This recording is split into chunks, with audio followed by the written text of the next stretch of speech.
I got to play. It's a guy that we both like. There's one I sold for 61 on April 27th. Damn. Free shipping. Hell yeah, man. It's not the obvious guys that win you your league. Oh, I'm on the clock. Oh, no, I got auto picked. Oh, there's one. Oh, you missed your pick. People start going way off the board here. That's a steal, babe. I was clicking the button. This is all messed up now. How do we get so many auto picks? 2, 1. Nailed it.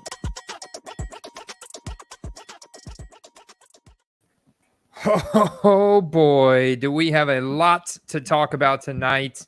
A lot of fallout from the NFL this past week. Big injuries, big performances, big winners, big losers.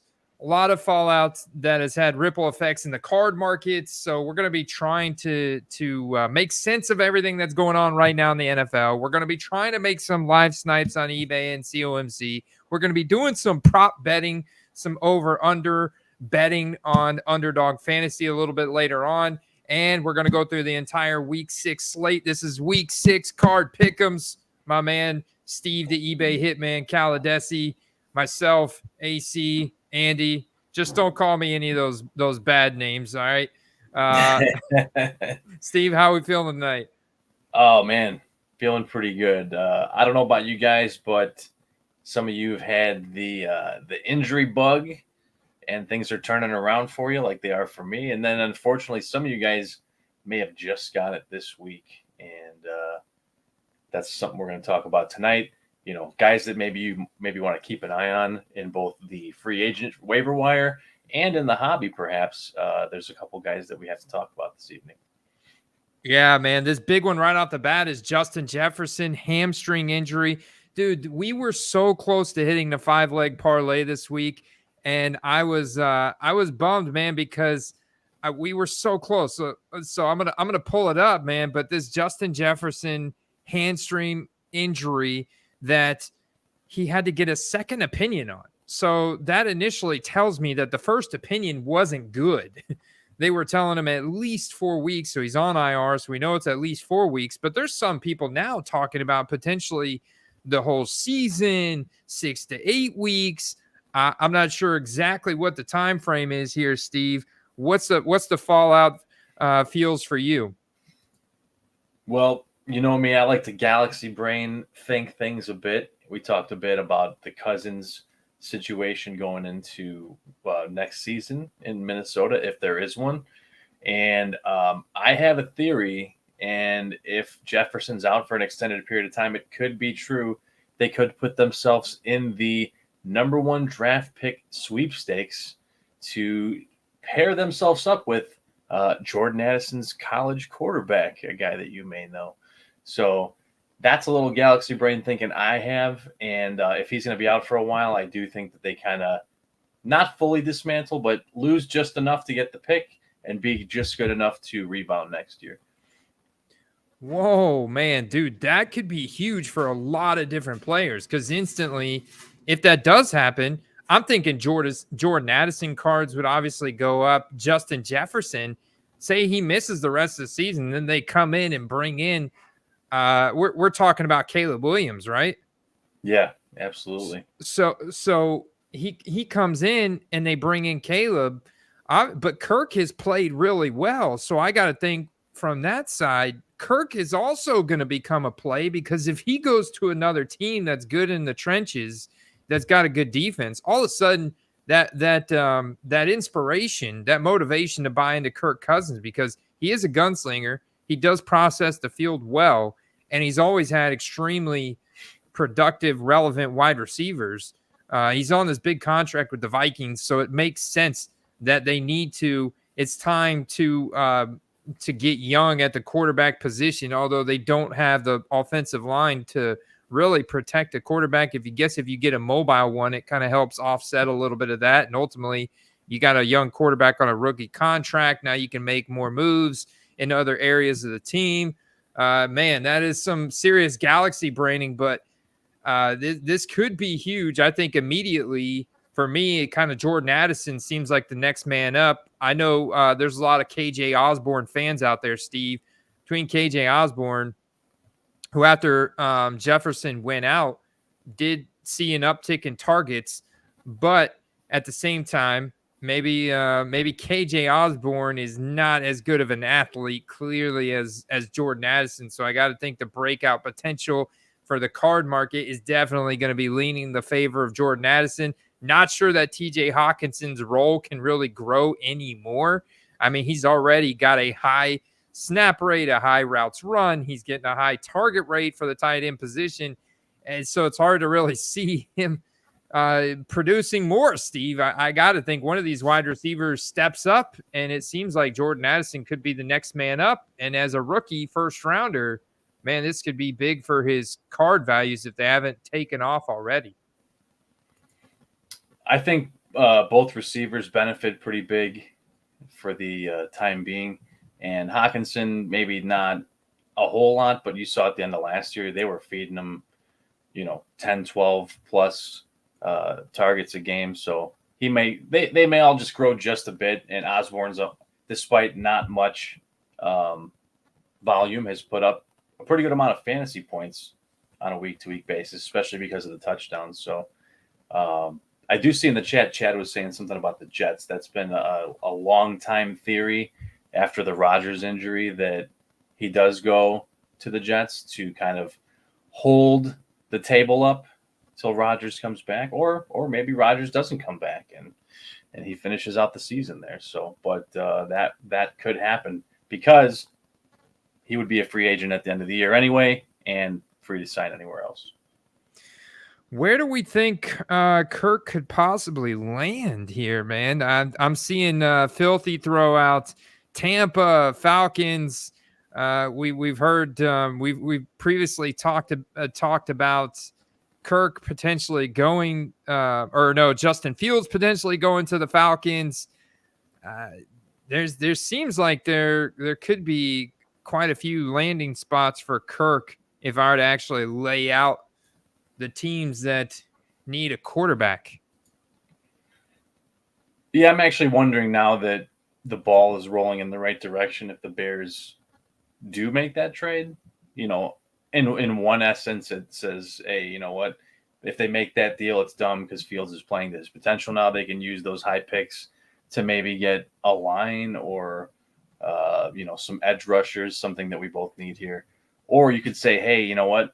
Let's move him now and also maybe move the picks and get 3 years of first round picks. And we've seen something like that happen before. So tough to say, but these are all realistic possibilities depending on how far out the Bears think they are. I think they can win with just a little bit of help now, but I think the Lions are going to be the team in the division for at least a few years. So maybe they go the other way. The Chicago Bears bounce back this past week is still agreeing to the Lions being the running the NFC North for the next couple years. You heard it right here tonight, guys, from the Hitman. And Lions running the NFC North for the next couple years. That's big time, man.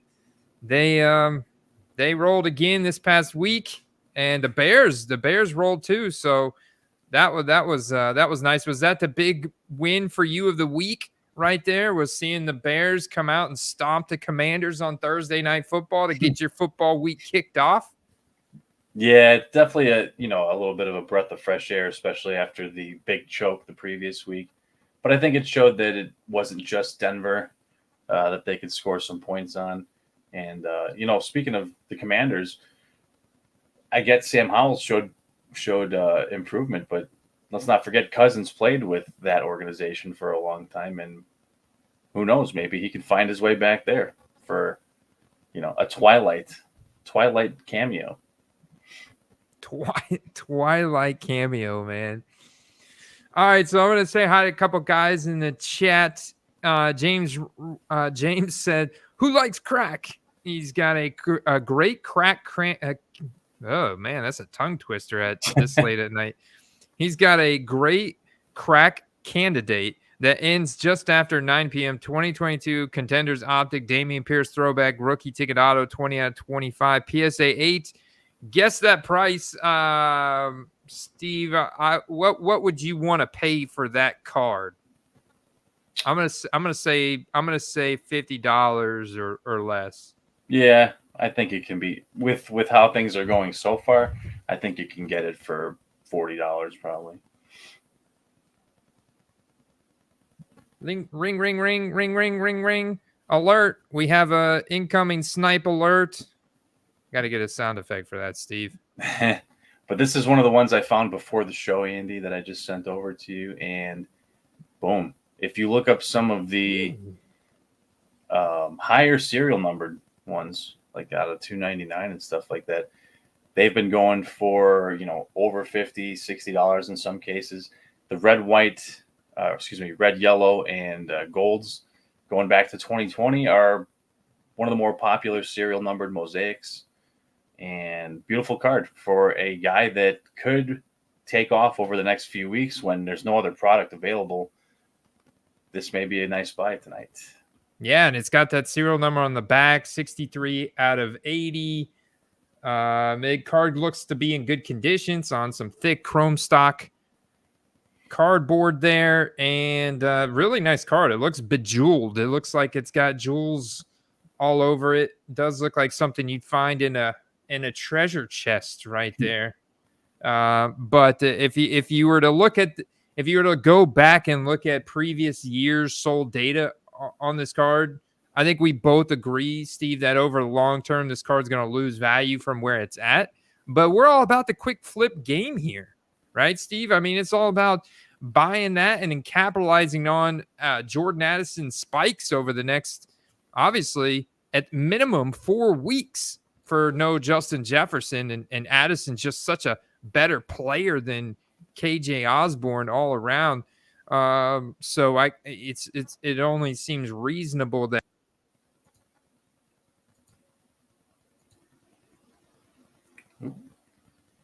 Oh, Andy, someone type in the chat that Andy muted himself. Oh, there he goes. I lost my mic for a second. So yeah, pulling up eBay, Steve. What I wanted to look at is just like 2023 mosaic, and look at this card in general. See what other data we can find for the fusion choice of fusion. Is it a choice fusion red yellow? Is that really what it's called? Yeah, it's one of the longer names, but here's the thing: is that I think a lot of it for any of the Vikings guys, maybe not Hawkinson, he's kind of entrenched in his value, but for the other two guys that we're talking about at the receiver position, here's kind of how you got to look at it. In the long run, I think most people are going to say, Jordan Addison's the better play, yada, yada, yada. But what are we really talking about? We're talking about, like you said, making a flip. And the difference between Jordan Addison and KJ Osborne is you can go get a KJ Osborne rookie ticket auto. I don't know about after the injury announcement, but definitely recently in the $5 to $10 range. Whereas you're looking at like a serial numbered mosaic Jordan Addison for the $40 to $60 price range. So both are viable plays. It just comes down to what's your gambling threshold. Oh boy, how the mighty have fallen. Jackson Smith-Njigba, the top wide receiver taken this draft class. But a lot of experts had Jordan Addison as the most pro-ready wide receiver that was going to have the most success in his rookie year. So this is his shot. There's actually a couple relevant guys that we're going to be talking about too, including Josh Downs. Steve is secretly a closet Colts fan. Don't let him tell you otherwise. And I know he's moved off of Alec Pierce a long time ago. He's on Josh Downs now. But yeah, look at that. I mean, look at the Moody, the rookie auto, red and yellow Moody there. Of course, he's on the Niners, so he gets a Niners bonus. But he's been a clutch kicker so far, so he looks good as a kicker. And then look, Steve, right on top, a Jordan Addison Fusion red yellow out of 80. Buy it now. Sold for $40. Best offer accepted there for $40. So you know that card will sell for about $40. Here it is. It's ending. Let's see what happens. It looks like it just ended at 45. Yeah. So I mean, Mosaic's still pretty new. You're going to see a lot of volatility. What's interesting, Andy, is out this way. you don't ever see football on the shelves in the retail stores. But I was out of town this past weekend, and there was Mosaic football on the shelf, and I was so tempted. I just didn't want to have to haul it home with me, man.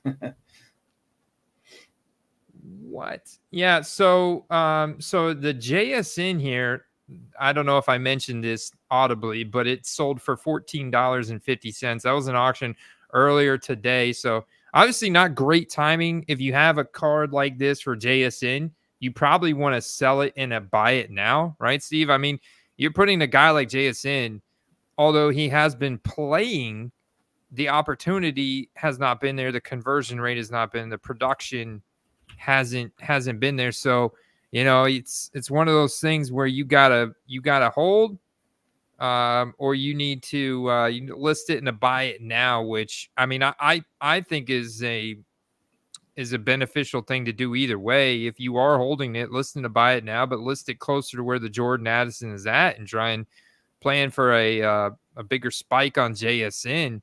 But it seems like at this point, unless DK Metcalf gets seriously injured or Tyler Lockett gets seriously injured, I don't think JSN's gonna get the volume to break out. Yeah, it's going to take an injury, unfortunately, and you know, obviously, you don't wish that on anybody. But he's kind of firmly buried behind those other two guys who just have a death grip on the target shares. So he's a hold for now. I mean, maybe that $14, you know, Mosaic is a buy for him, but you know, I think we just kind of saw the ceiling on the Addison at around $40. You can go pick up Osborne's in the sub $5 range, or even, like I said, rookie ticket autos probably sub $10 range. Yeah, it does make them a buy because you can get it close to the bottom at this point for the draft class. I mean, you can get him cheaper than a lot of players. So with his draft capital and the hype he had coming in, it's you know, you could recapture that. You could recapture that and get that back pretty quickly with just kind of one big performance here. And there is, Steve, I don't know if you noticed this, but there is 2023 Mosaic now on comc.com for us to be able to quick flip. And there's one guy in particular, as we get into the week 6 slate, that I'm looking for here. But I want to finish up going through our big winners and big losers from week 5 before we move to week 6 real quick. Steve, for me, the big winner had to be DJ Moore and the Bears. I know that we already touched on that, and that was probably yours too. But I mean, he was my number one guy in wide receivers that I must own before the season, and to finally see that offense click, and for him to just destroy the Commanders in not just a normal fashion, but a 50 fantasy point game. I was just loving that. I was loving that. We didn't hit our 5-leg parlays.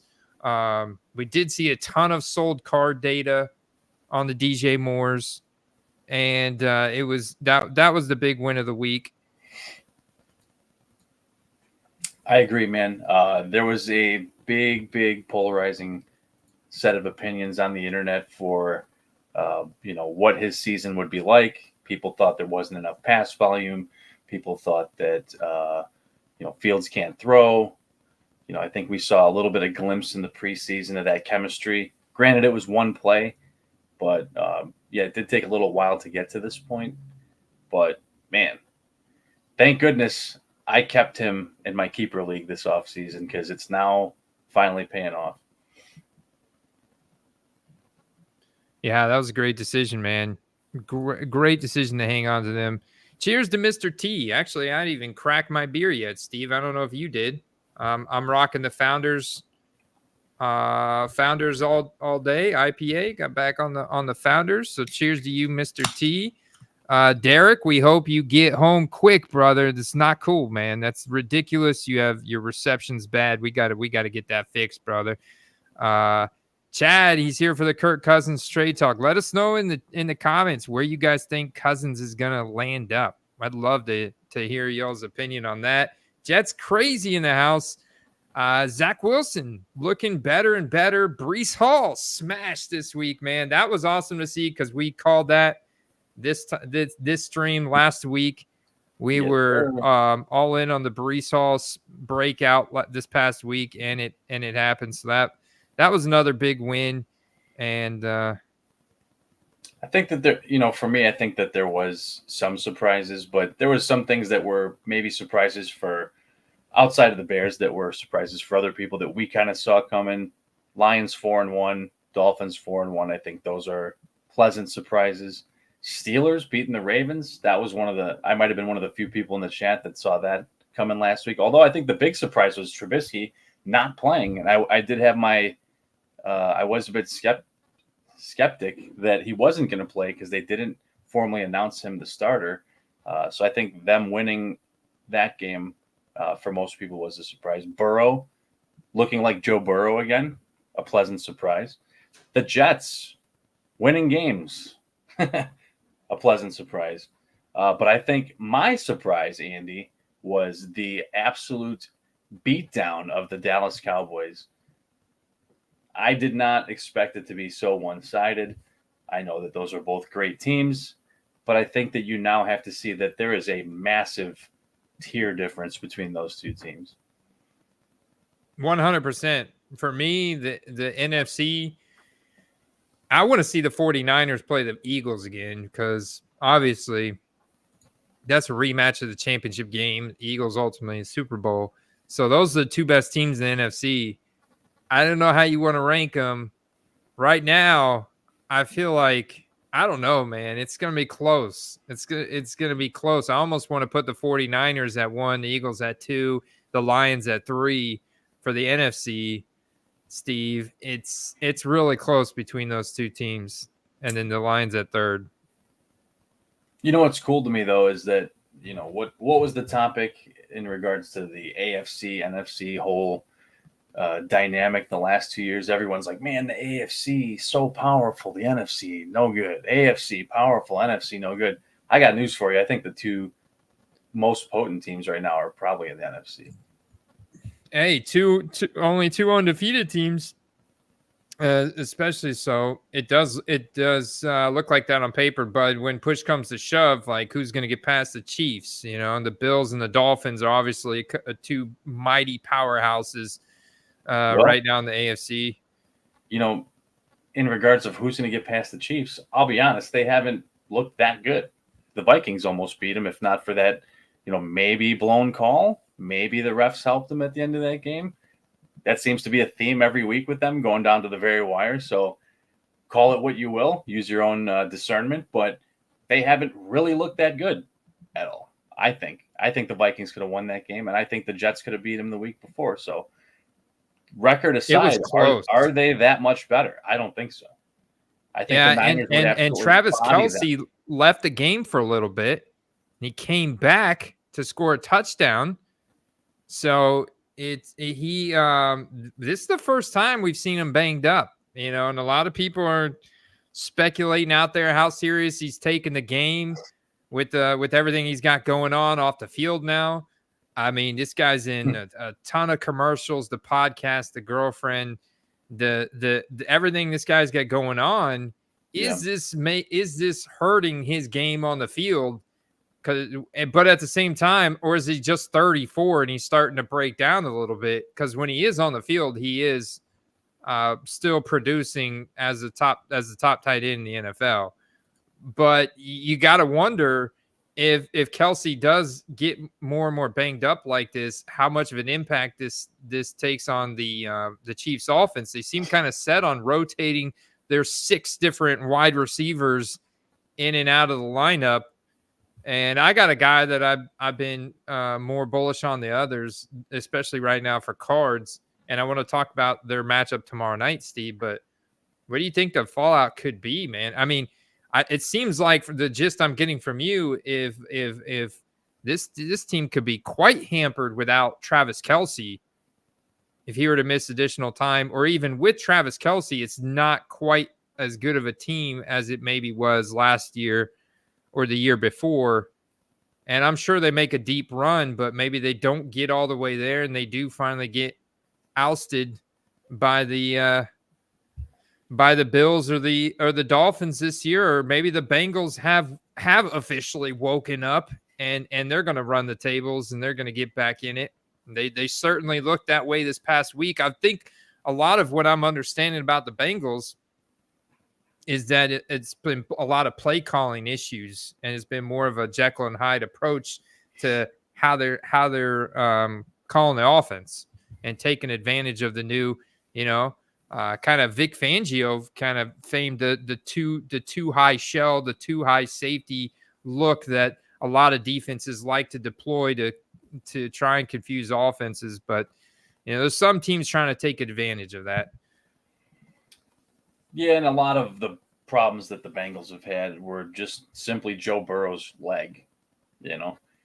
Basically running everything out of the shotgun because he's got no mobility. You can't extend plays if you can't move. So that the teams took advantage of that, and you finally saw him moving around a bit, which is going to open up clearly a lot of opportunities, as he had over 40 fantasy points this week. So the Bengals are back. I think it's safe to say they're back, and their record is a bit bruised, but it's a long season, man. Yeah, a lot of football left. I mean, we're only through 5 weeks. We just got into the bye weeks. Got a few more bye weeks this week. As you're going to see, there's only 11 games on the main slate. What I want to pull up here, Steve, is I want to answer this question from Robert Powers. Welcome to the quest, Robert. He said, do you think these Mosaic single prices are inflated? I'm guessing he's talking about 2023, the rookie class here. And so what I wanted to do is pull up Brock Purdy, only the hottest name in the hobby right now, besides maybe Patrick Mahomes or Josh Allen. Then you have Brock Purdy base prism cards selling right now for $60, but you have his Mosaic selling for $20. So that gives you an idea of how the Mosaic is devalued compared to the hobby's most popular mainstream set besides Optic rated rookie or base donruss rated rookie, the Prism. So Steve, seeing this information from last year and on none other than Brock Purdy, what do you think about these 2023 Mosaic prices? Are they inflated? I think they're inflated. I think they're inflated. I mean, the Purdy's got a little bit of deflation because it's a year old now, but I do think they're inflated, and I think that as long as the schedule release continues as planned with Panini, that you'll see the normal cycle where these are the premier card for a while until the next big set comes out, which I think is cool because I do like Mosaic. But that being said, I mean, I'm seeing some pretty obnoxious prices, but Andy, even since last week's show, I've already seen them come down quite a bit. Yeah, there's a lot of supply hitting the market right now. It's super interesting to watch these auctions and buy it now as they start to really flood in. And this is exactly what I was hoping for to try and take advantage of. And I'll tell you right off the bat, Steve, I've seen these horizontally ones that they've trademarked the NFL debut this year. I like that they did that because it's easy to tell the difference, and it's easier to know that you should be devaluing that card compared to the vertical one. So you could see the massive difference. Obviously, that's base, and that's the silver Mosaic, but you're going to find this for a lot of these. I mean, look at the silver vertical Mosaic here for Anthony Richardson, and he's another major injury. We got to talk about, Steve. I mean, this is big time, but yeah, I mean, those look, this is auction today. Did get 4 bids, went for $5 plus $2 shipping. That's $7 out the door, compared to the one that just ended for 99 cents because it's horizontally formatted plus $1. So that's my big takeaway. I do see them inflated for certain players. Obviously, if you got them for Jordan Addison, this is a great time to send them to auction because I think that it's probably the most obvious kind of spike right now. And if we were to look at his weekly ADP, like if we were to have a season-long fantasy draft today with no Justin Jefferson, knowing how much Kevin O'Connell wants to throw the ball with Kirk Cousins and how good he is at those deep and intermediate passes, like Jordan Addison's ADP would skyrocket. And so that's what we're seeing for his cards right now. I mean, $45 for that mosaic, Steve. If I were to go pull up an Amon-Ra St. Brown from 2021 or a Devonta Smith or even a Jamar Chase who just put up 51 fantasy points, I bet we're going to be able to get that card for a lot cheaper. And those guys have done a lot. And Jordan Addison's done very, very little. Yeah, the Bears secondary hasn't been that good this year, but they did look pretty good last week. So I think it's a matter of who they're going to go up against for Addison to be successful. Plus the fact that he's dealing with some kind of injury. He's been limited in practice this week. But I think that he will play and should be a good start still. So let's look at this sold data here for Jamar Chase. Another 50 burger fantasy point performance this week. Man, the stained glass for 150 right now. Look at that orange. Nice. Yeah, I mean, look, the reactive orange PSA 10. That's like half price from maybe a year ago. Yeah. And we talked about him maybe, was it 2 weeks ago, how he should be the target for a buy low. I mean, you had to know that eventually things were going to reverse course. He's just too good for that to be the case. If that happened to Justin Jefferson for 3-4 weeks in a row, you better believe people would be jumping on that. It's also just it's also a marker about mosaic though too, in my opinion. Like I feel like there definitely has been a dip on Jamar Chase just overall in general. I mean, look at the past 30 days on his other cards, whether it's rated rookie, Prism. I mean, we got a lot of down chart. Like if we looked at 6 months, Steve, we're seeing down charts of anywhere from 17% on the base rated rookie PSA 10 to almost 20% on the base Prism, 32% on that blue scope, a negative 27% on the Donruss Press Pro Premium. So there's been you're right. There's been a lot of a dip on Jamar Chase over the past few months because of this super slow start. Before you leave off that page, what's like the 1 year on like the orange mosaic or like the disco, the orange one? I'm curious for my own knowledge, and I'm sure the chat is too. Well, the orange mosaic has only got 389 PSA 10s, and it's bounced around a ton. 237 is the 52-week high though. Yeah, that was playoff. That was playoff time period, and that was a buy it now. So another great piece of evidence to show you kind of why you can get your highest prices buy it now in most cases. Unless you get incredibly lucky with the time in which you're ending your auction. Maybe the optic hollow would be a better one because there'll be a more likelihood that there's more of them being bought and sold. Yeah, that's another great card. Let's look at the trend on that. That one's got over the past 6 months down about 20%, but we have a 52-week high of 155. Once again, though, a low pop of just 275. Wow. I'm actually really surprised by that. Yeah, it doesn't do as well. I don't know if it's the photo for this card. There's obviously issues with some of these photos for Jamar Chase. I think maybe a lot of people are really, really targeting the higher end stuff for Jamar Chase with having like almost 5,000 different rookie cards, each with their own print run, and some of these goofy photos for his base cards. I definitely like that field level silver is really nice, man. I think this is probably one of his coolest photos, if not his coolest photo. 400. Nice. And look at where that's sold in the playoffs. 400, buy it now in the playoffs. and now that card is around $150. That one to me definitely has upside. If you can find, there's only a pop of 76 out there. But even a raw one, it's got a 65% conversion from raw to PSA 10.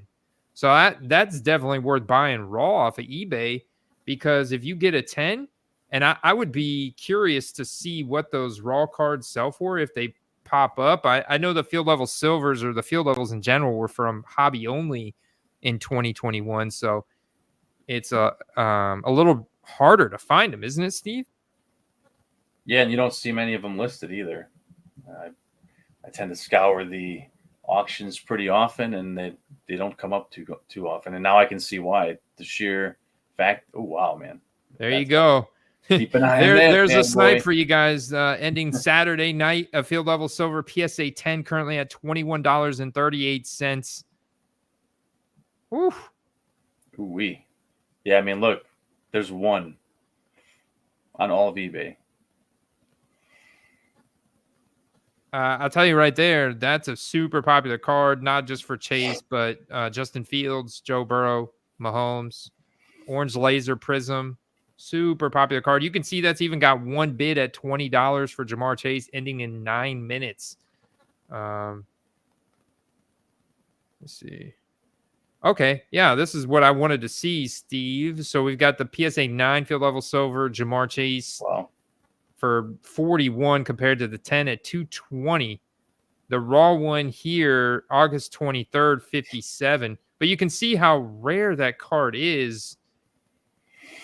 There's not a whole lot of transaction, and then that's it. Like, and then that's it. So that tells you or shows you how rare that field level silver is from 2021, even for a guy like Jamar Chase. It brings up an interesting topic. We've talked offline before about, what card from each player, would we personally designate as their rookie? When everyone thinks of the Jordan rookie, they know exactly what that card looks like. When you think of the Ken Griffey Jr. card, you know exactly what that card looks like. Same with the Troy Aikman, yada, yada, yada. These days it's hard. There's so many different rookie cards, Andy, but I think you make a good point. Not only is there a good amount of scarcity to this one, but it's potentially one of his best photos for a card too. Mr. T said, "What fields are you sniping, Hitman?" Ooh, man, I've been trying to just find serial numbered stuff.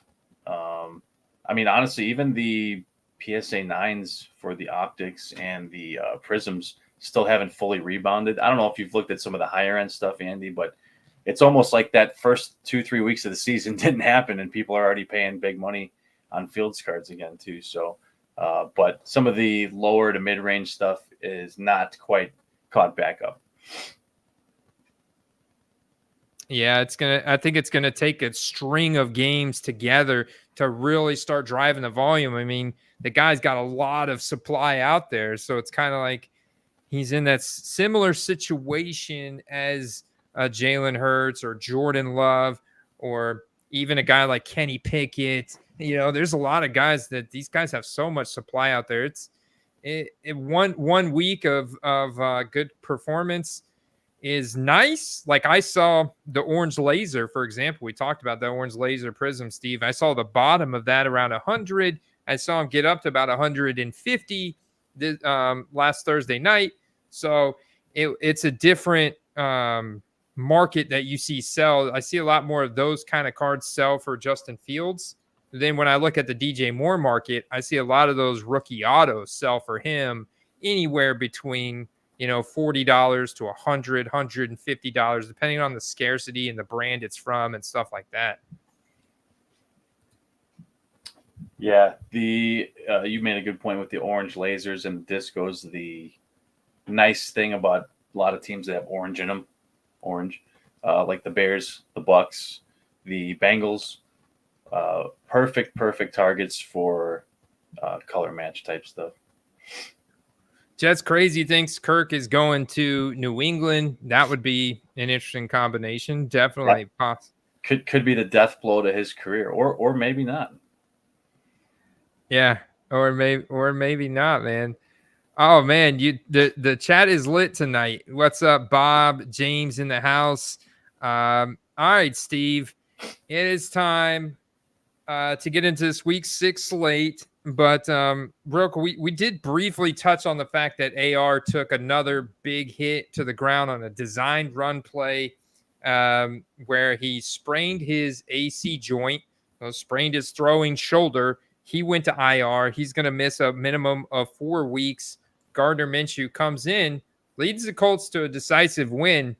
Gardner Minshew playing really well for the Colts, but definitely not the physical player that AR is. Not going to be designed runs and butt shoves or brotherly shoves, whatever they call them these days in the NFL for Minshew. Although I saw him pushing Zach Moss over the line in the game. I mean, the guy will get in there. I saw him lay a block for Zach Moss, who balled the freak out, even though Jonathan Taylor just secured a 3-year, what was it, $42 million contract and is now back, but only carried the ball 7 times compared to Zach Moss's 23 carries for like 150 yards. It makes me wonder if Zach Moss will be a prime trade chip, Andy, in the next few weeks. I think it's very possible. Yeah, especially as Jonathan Taylor gets ramped up. I think this is a great opportunity right now on Jonathan Taylor as he gets ramped up. They're not going to pay him that much money and then not use him. I mean, he's displaying that he's at full health. I think he gets ramped up here in terms of usage. So I think this is, I don't know. I can't expect Jonathan Taylor to get just like 70% of the carries next week. Maybe they're ramping Zach Moss up right now. They're juicing him up to trade him. That's a great point, Steve. Which could be really interesting.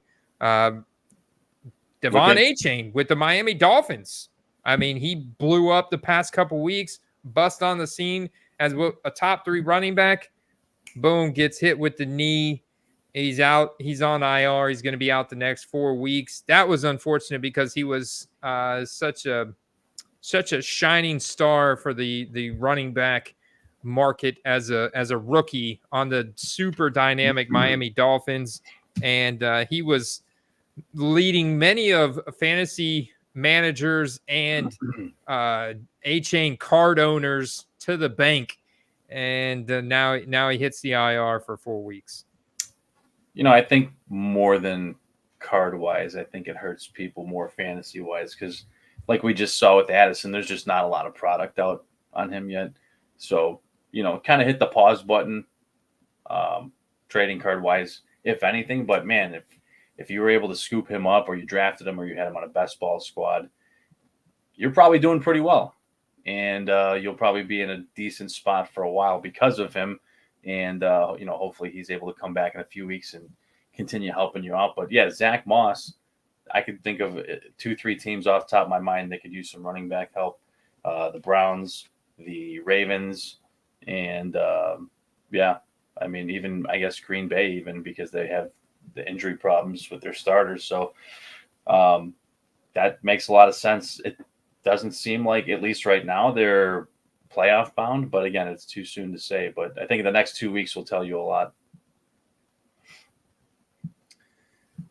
So one thing that we led into the stream with, Steve, is the fact that Alec Pierce is kind of faded into the background as Josh Downs, the rookie slot wide receiver there, has commanded quite a few targets. And in fact, he has emerged as almost a favorite target for Gardner Minshew, who is a gunslinging Mississippi mustache boy. So Gardner Minshew likes him some Josh Downs. Josh Downs, a rookie. The Colts are sitting tied for first place in the AFC South. So they're hanging in there as a very relevant team. And you now, I mean, you're in an interesting situation. How do you feel about Gardner Minshew? It's unfortunate for AR because he was playing so well. I mean, as a rookie, he was on a fantasy points per drop back basis. He was already playing as a top 4 quarterback in fantasy before he succumbed to the shoulder injury. So I really would love to see him get healthy and and take care of himself. Figure out how to take hits better, like Jalen Hurts. Figure out how to take hits to where you're not getting so banged up. AR's got to figure that out, man. He's got to figure that out to last in the league, especially at his archetype. But this is interesting combination here, Gardner and Josh Downs, because Downs is a rookie, and he's got quite a bit of product out, and Minshew is going to sling it, I think, quite a bit. We got some competitive situations. Minshew is a very competitive, great team player, and definitely can throw the ball. So I think this is the real week that we kind of see how things shake up.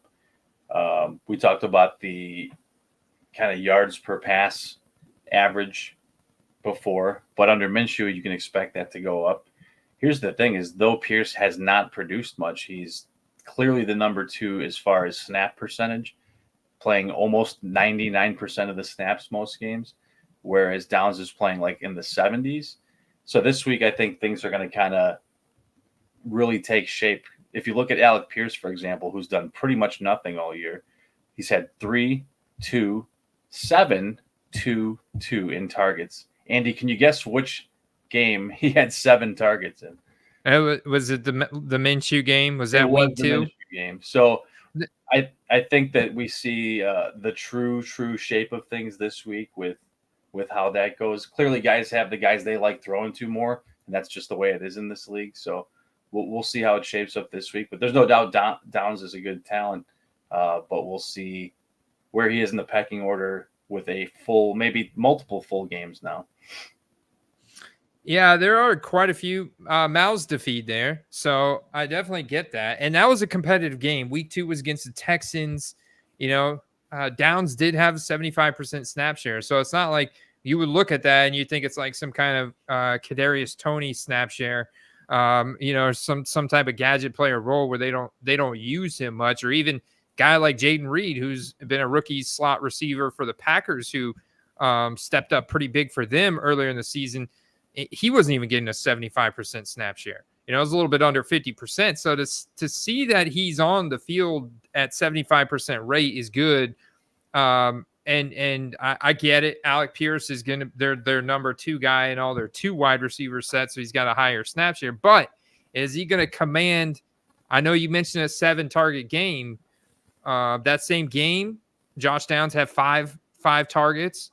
This past week, he had 6, which went 6 for 97.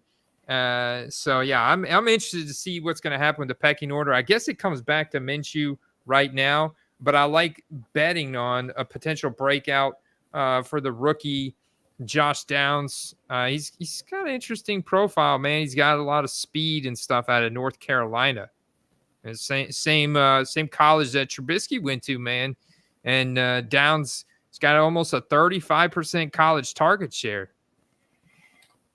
Yeah, and at this point, again, we don't have a lot of product for him, but hype-wise compared to even Pierce, who is last year's rookie class, still has a pretty good amount of hype on his card. So, this is a great observation where we compare like 2 guys that are kind of fighting for the second dominant role on a team, and they're only about a year apart from product releases. So I think price-wise, they're actually going to be pretty similar, simply because of A, the scarcity of Downs' product, and B, the popularity of Pierce and the availability of Pierce and his product from last year. So, but yeah, I'm feeling it. I'm ready. I'm ready to snipe this Mosaic rookie auto Pierce, or not Pierce. You got me thinking about Alec Pierce now, and I'm trying to multitask, Eve. No, I was thinking about this Josh Downs on Mosaic here. $22 gives you the ability to make an offer and everything, of course, but it does have one sale. They don't show you what it transacted at, but this is already pre-processed as elite, so I'm showing off the nice prism finish. I got a rookie autograph. I mean, literally talking about one of his only pro uniform rookie autos. This is the flagship rookie auto right now, unless you're looking at like a Pen Pals or a Luminance Year 1, Steve. I mean, even when Donruss comes out, I mean, this is still going to be the card that a lot of people are going to chase unless they're chasing some super rare case hit or, one of those really rare like turn of the centuries or something for Josh Downs. So this card at $22, Steve, I'm like, what? This is a good deal, bro. Like if it let's go and compare it to some of the other sold data. Not Kalijah Cansey, who's literally played like 2 games with the Bucks, or Aiden O'Connell, who lost a game for the Raiders when he played. Michael Wilson's in that deep sleeper mode. I mean, shoot, that was a snipe right there. So I'm starting to see some pretty good deals go down for some of these 2023 mosaics, Steve, if you know the players to look for. And this is an example of something that you and I have been doing since, back in the day. And that's, everyone's going to try to buy like the main couple guys right out of the box. And, I mean, that's actually not a bad price, $60 on that. That'll hold value for a while. But for the most part, like you're looking for the diamonds in the rough. The guys are going to pop off later that everyone's just sifting through to get to the other guys. And that's where you'll make, the biggest impact initially. Somebody asked in the chat, so another did not practice this week is Deshaun Watson with the shoulder. We don't know if he's coming back. That's kind of scary situation at this point for the Browns with how bad DTR was last time. And somebody in the chat mentioned earlier, is anybody buying DTR? There it is. It's Alex Trevino. Said anybody still buying DTR? Not a guy I was high on before, but I will say that the report from this morning was that he's actually been demoted to the 3rd quarterback for now. So, yeah. Who's the backup? Who's going to start? Oh man, you know what? I was reading it earlier. Let me see if I can find that out real quick. Dorian.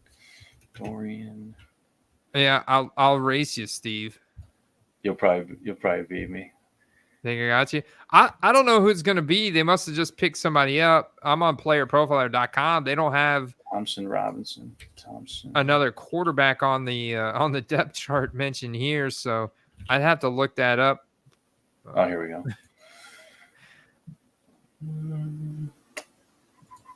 It says,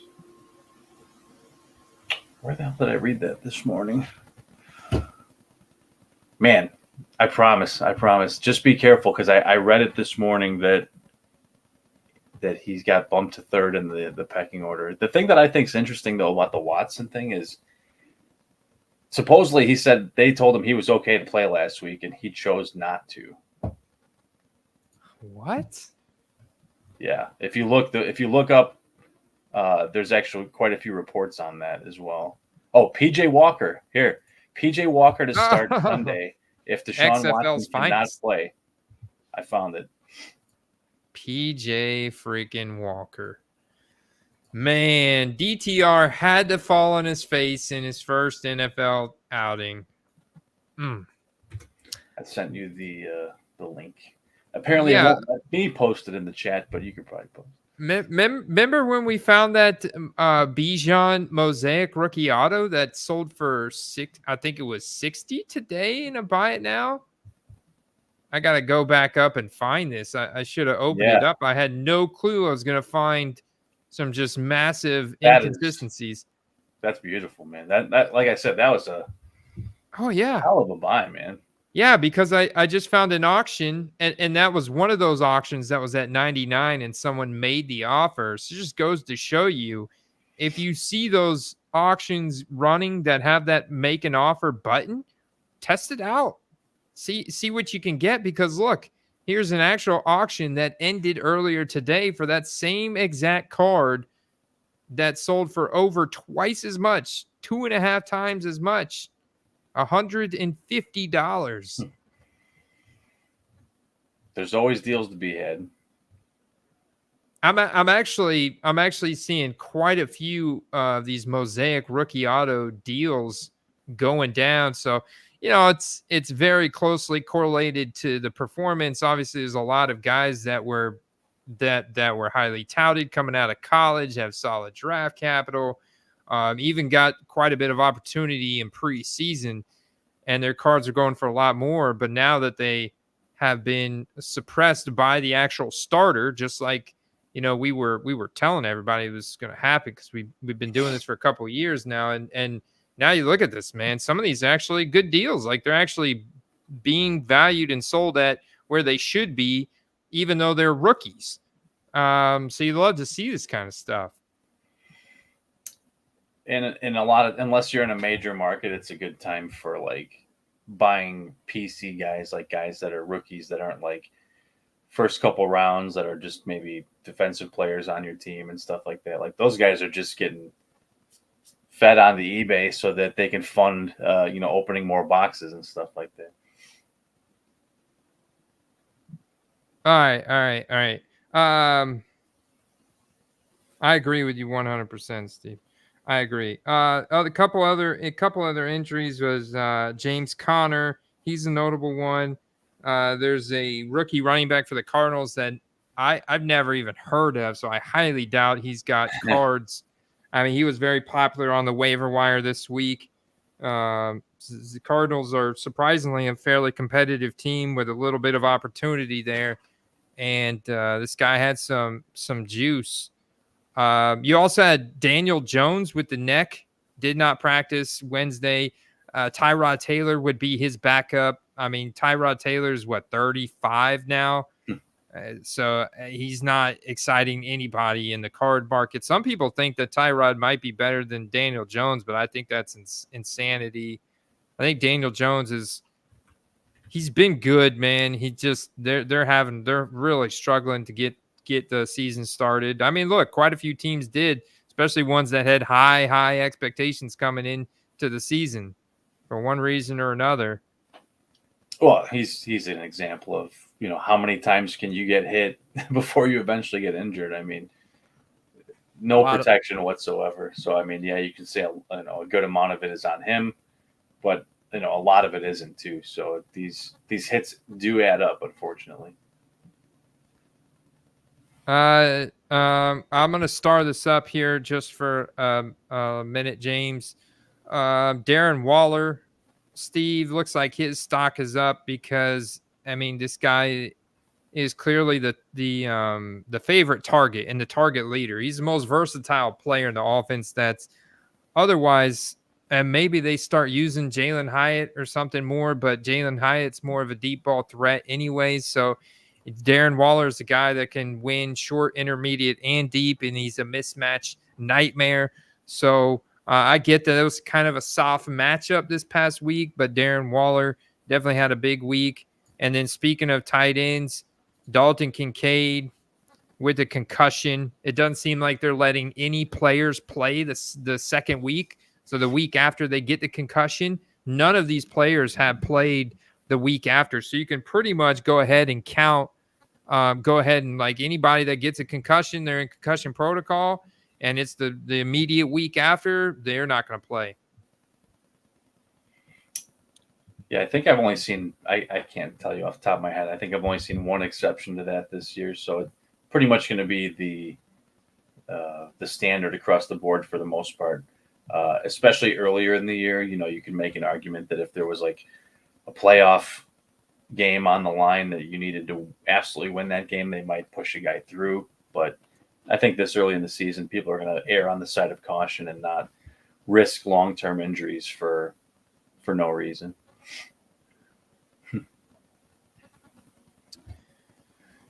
James wants to know if anybody is ripping any 2023 Bowman. Yeah, I've seen a little bit being ripped on Card Twitter, and I've seen some guys posting about it.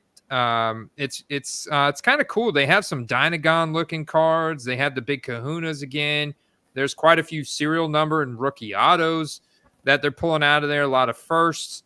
It got a lot of big names in there. It seems like a pretty solid product, even if you were buying the hobby box at 140. I think you've got to probably about a 50-50 shot of that product paying off for you.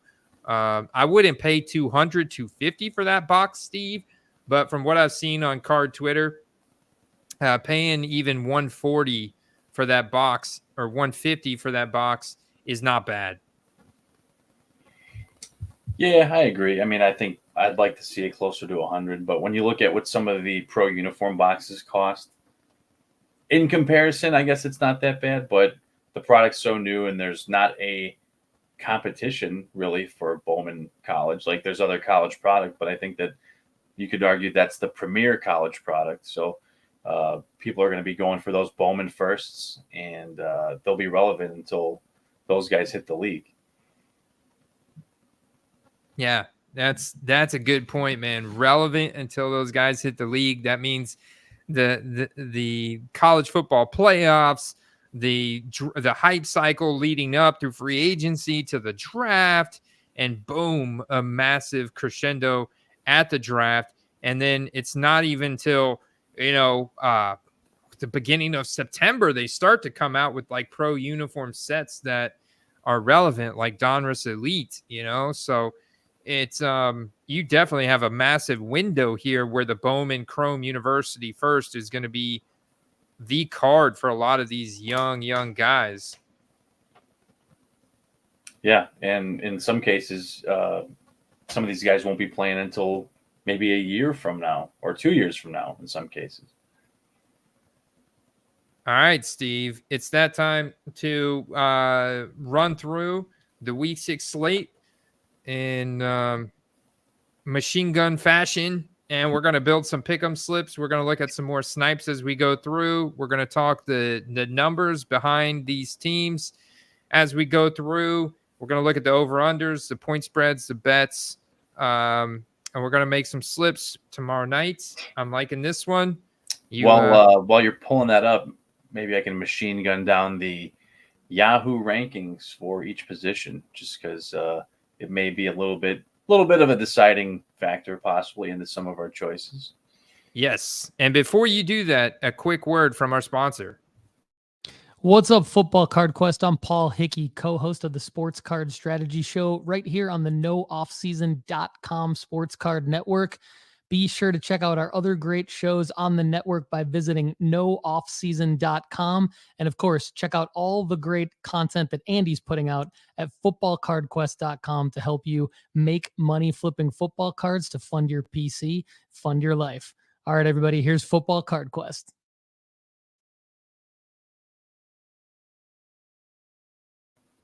Yeah, Paul. Appreciate that, Paul. Shout out to Paul and nooffseason.com. All right, Steve, hit us with your ranks. I'm pulling up the Week 6 slate. I am chomping at the bits to get into this. Man, right off the bat, we got the Chiefs tomorrow night hosting the Broncos. Juicy. So I think most people, at least for QBs, are in at least 10-man leagues. So we'll do at least the top 10 guys. I think a couple of these guys are not going to be a surprise to anybody, but I think a lot of them will. So we'll go 1 Josh Allen, 2 Cousins, 3 Tua, 4 Mahomes, 5 Hurts, 6 Fields, 7 Russell Wilson, 8 Brock Purdy, 9 Jared Goff, 10 Justin Herbert. What's the biggest surprise on that list for you? Well, it's Russell Wilson and a 1-4 Denver Broncos. He actually hasn't been playing that bad. The defense is so god-awful for the Broncos. They've been getting gashed up, and they just haven't been able to get the ball to bounce their way. So, yeah, I mean, I think that's been the biggest surprise, that although we were so down on Russ and his card values are so down, that's, part of like such a good learning experience about how quarterbacks are so closely tied to that win-loss, Steve. But that's got to be the one for me, that he's actually a top 10, but the win-loss for the Broncos is 1-4. I think it's got to be Tua or Cousins, just because everyone thinks that if you're not a rushing quarterback, you can't be a top fantasy quarterback. And if you look at that list, I mean, Mahomes, Hurts, Allen, those guys can move the ball. Tua and Cousins only have 21 and 22 rushing yards on the season. Clearly not running the ball. So they are Proving that theory wrong. I did want to go to the the receiver position next. And man, we had a little bit of a change in the rankings this week, Andy. Tyreek 1, DJ Moore 2, Stephon Diggs 3, Justin Jefferson 4. But I think, we all know what's going to happen there depending how long he sits out for. My guy, Mr. Puka Nacua, number 5. Keenan Allen, despite being on bye last week, 6. Jamar 7, AJ Brown 8, Devontae 9, Nico Collins 10. And Andy, how about Adam Thielen at 11? Gotta love it, man. Gotta love it. Yeah, it's amazing how much a top 4 or 5 fantasy week can really boost these wide receivers up in the rankings. So it kind of shows you that volatility. I mean, look at this for Jamar Chase. I mean, he didn't even really scratch the surface. I mean, he was, wide receiver 47, then wide receiver 66, and then wide receiver 10, and then 26, and now wide receiver 2. The same thing could be said for DJ Moore. And look at this. It's going up every week, man.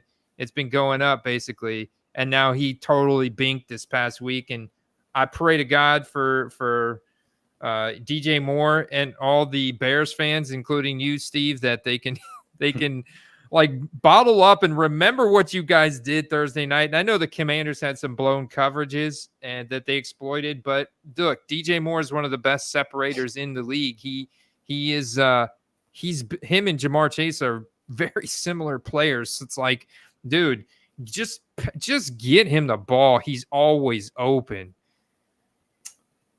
Here's a little advice for maybe a possible trade. I'm not a big trader, Andy, but I did make 2 big deals this year already. And one guy I would advise trading for in a standard league is Keenan Allen. He's already had his bye, and he's just getting all the work, man. He's getting all the work in a really, really resurgent offense with Herbert bouncing back this year. Everyone thought it was Mike Williams, and then they thought Keenan was cooked, and then they thought it was, the rookie receiver, and then Palmer, and then all these different things. But I think it's clear that it's Keenan Allen and Austin Eckler's show. So maybe make a trade for him. And actually, I picked up Puka Nacua in a keeper league this year, Andy. And I traded away Calvin Ridley.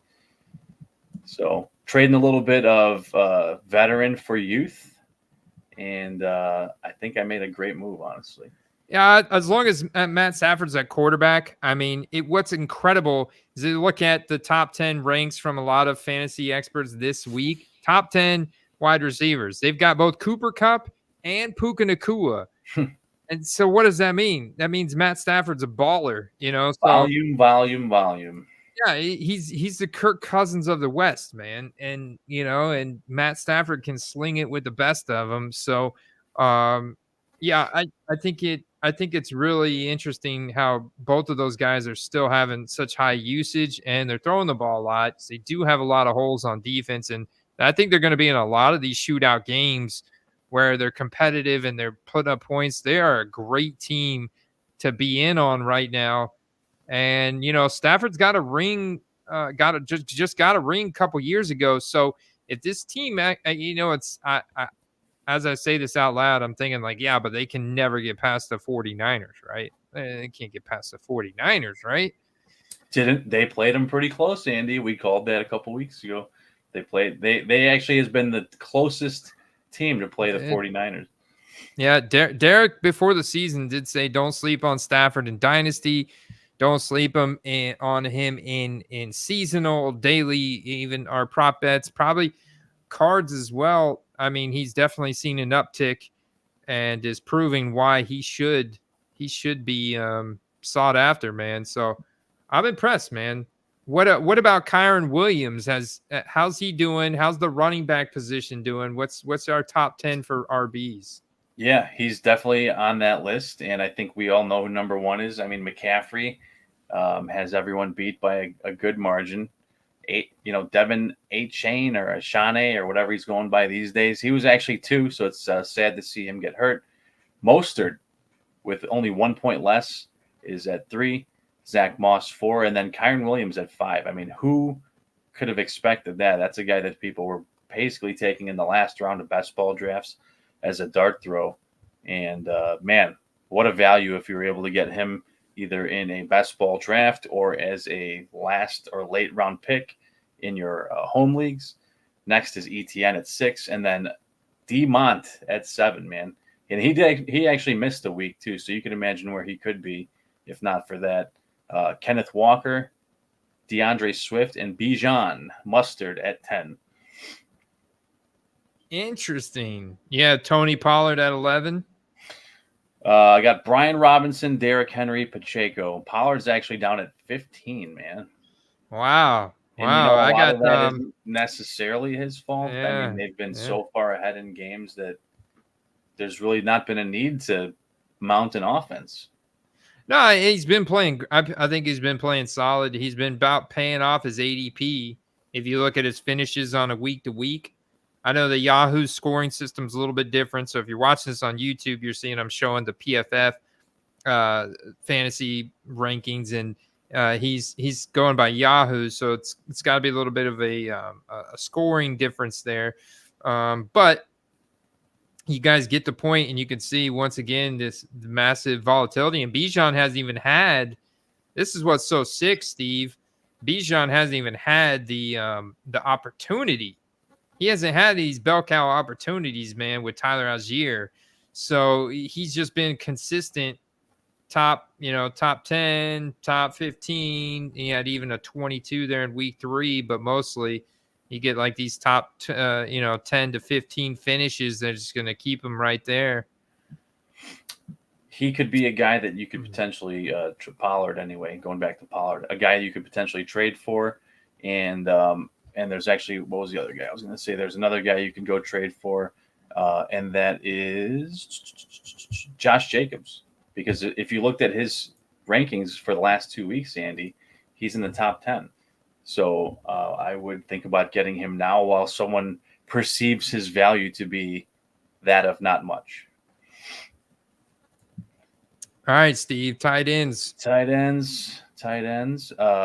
Man, could you believe Sam Laporta would be number 1? But he is. And I think a lot of that has to do with this past week with the 2 touchdowns. So Kelsey, despite missing a week, is number 2.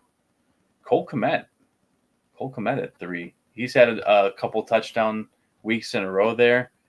This is really tight. I don't know. It may not show on your screen, but the difference between 2nd and 6th is 4 points. So there's a big shakeup incoming at some point here. But it's Kmet, Andrews, Kittle, Hawkinson. Less than 4 points separate Kelsey and Hawkinson there. And then you've got Hunter Henry, Evan Ingram, Logan Thomas, who came out of the woodwork. And then someone lit a lightning bolt into Dallas Goedert's behind because he actually showed up this week too. So I expect a little bit more of him going forward. Another great guy to go pick up now because people may have been ready to ditch him.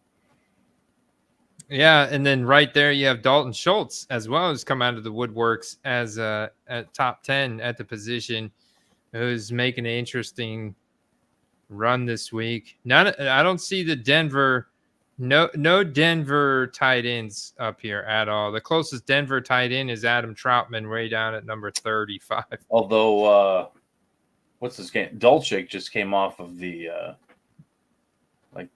return from IR or whatever. Okay, all right, that's interesting. Do you got defense rankings?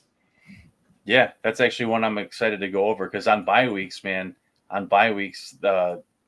up a defense is viable to play on matchups. So believe it or not, Dallas's defense is number 1 by quite a bit. Yeah, touchdowns. And then you've got Buffalo 2, Philly 3, Baltimore 4, New Orleans with the shutout this week 5, Frisco 6, Pittsburgh 7, Detroit 8, Jacksonville 9, Jets 10. I think that, and we'll throw in an honorary 11th with Tampa. I think you're going to see, with the Jets staying in more of these games, them climb that list a bit, and probably the Niners probably climb that list a bit too. But New Orleans is 2 in 2 of my 3 keeper leagues. I've got New Orleans defense, so that shutout was massive. Interesting, man. All right. Well, that was a very fun discovery there, Steve. How are we feeling about this Broncos Chiefs matchup tomorrow night in Kansas City? Travis Kelce's questionable. We got Broncos heading to Kansas City, 47 over under. Dallas's defense has been gashed all year. I mean, Dallas. What, dude? Denver. Denver. Yeah, the other D team. Well, you could say the Broncos right now are semi-similar to the Vikings, where they've been doing all right on offense, but just abysmal on defense. So, that was a 7-point game. So it looks like they're saying that the Vikings are just a hair better than Denver. So I think the Chiefs win it easily, but I think that the spread could be covered by the Broncos here. Yeah, and like we said, Russell Wilson hasn't been playing that bad. I mean, he threw for over 300 yards this past week on 38 passing attempts in a game against a dynamic offense that got into a shootout. And he threw his first pick, but before that, he hadn't thrown any picks. He's been throwing a couple touchdowns per game. Put up a decent production here. And the defense is getting him into all these shootouts, man. So I like the pick'ems here to go over for Russell Wilson tomorrow night. And I'm interested in, I don't know whether it's his completions. I'm fine with the completions at 20.5, the pass attempts. I think overall the completions one could be really interesting. But what do you think about these Russell Wilson? We got the chili pepper. We got the chili pepper here too.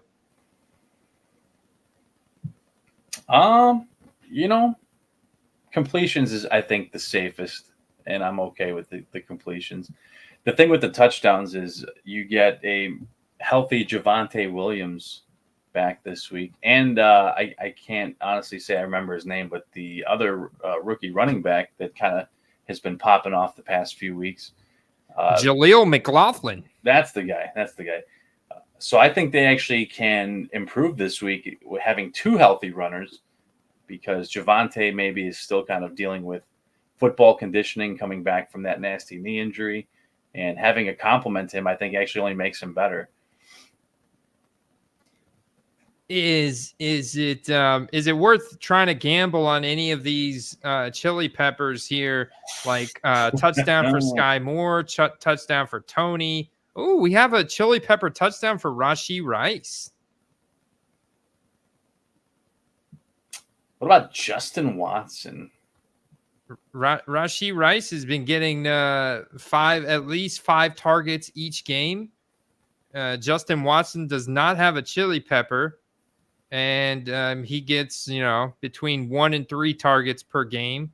So I mean, I think if you look at all these guys and the targets that they get, right? Rice is getting more than NVS, who's getting 2 per game. Tony got 6 at Minnesota, but it's such situational for Tony. And then now you get and look how the A dots are incredibly shallow as well. And then you get 2 and 1. So the way I look at this, even Sky Moore, 2 the past 2 weeks, got 2 each week and 6. I'm looking at Rashee Rice as the number 1 receiver, I think, in this offense outside of Kelce. I mean, they beat the table to draft this guy in the second round. Yeah, what were the pick'ems on him? They have a chili pepper 1.75x on a touchdown, but then they also just have 3 receptions when he's been getting an average of 5 targets per week. So it feels like 3 receptions. You just got to get 4 receptions from him. And we're already at a 3x on our money. All right. Yeah, Denver defense has been very beatable, so I could see it. Do we try and play conservative? Like, I feel like we do need to do some responsible slips You have all of our slips that we've been doing this to this point on underdogfantasy.com, which, by the way, you guys can get 100% instant deposit bonus up to $500 now using promo code QUEST. Promo code QUEST if you're new to underdogfantasy.com. And you can get in on these pick'ems with us. But, Steve, we've been going for the 5-leggers. I missed a few of them this past week where I got 3 right, 2 wrong. Do we go conservative here because we feel confident in the 2 and try and 3x the money, or do we try and go big again? You see, we're still up massively. I mean, we only won the 1 week, but you only got to win a couple weeks and you're already winning a bunch of money. Yeah, I mean, mix it up. Do a 2, do a 3, and then maybe a 5 or 2 because. I always used to say the safe ones fund the big ones. So, yeah, I like that. And the odds of hitting a 2-legger obviously exponentially higher. Exponentially, man. You just got to get 2 things right to 3x your money. I mean, the card buy for me would be the same thing. Would be Rashee Rice, man. Really interested in Rashee Rice because I feel like you get a little bit of a Chiefs bonus there. And even though there's such a big rotation between all these players, one spike week from a rookie wide receiver attached to Patrick Mahomes, all of a sudden, bam. I mean, these things are going to go up big time, right? Yeah, I mean, the minute somebody steps out of the shadows in that receiving group, it's going to be pretty big. I mean, we kind of saw what happened with Sky Moore in the preseason.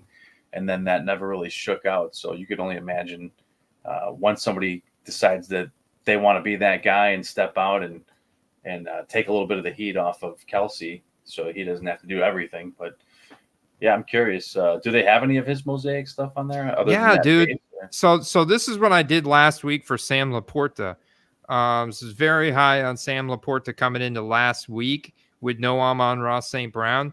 So – who's still one of my favorite players that I'll buy into, but Rashee Rice here, his base mosaic for $275. I was able to buy these for Laporta and turn around and sell them for $5.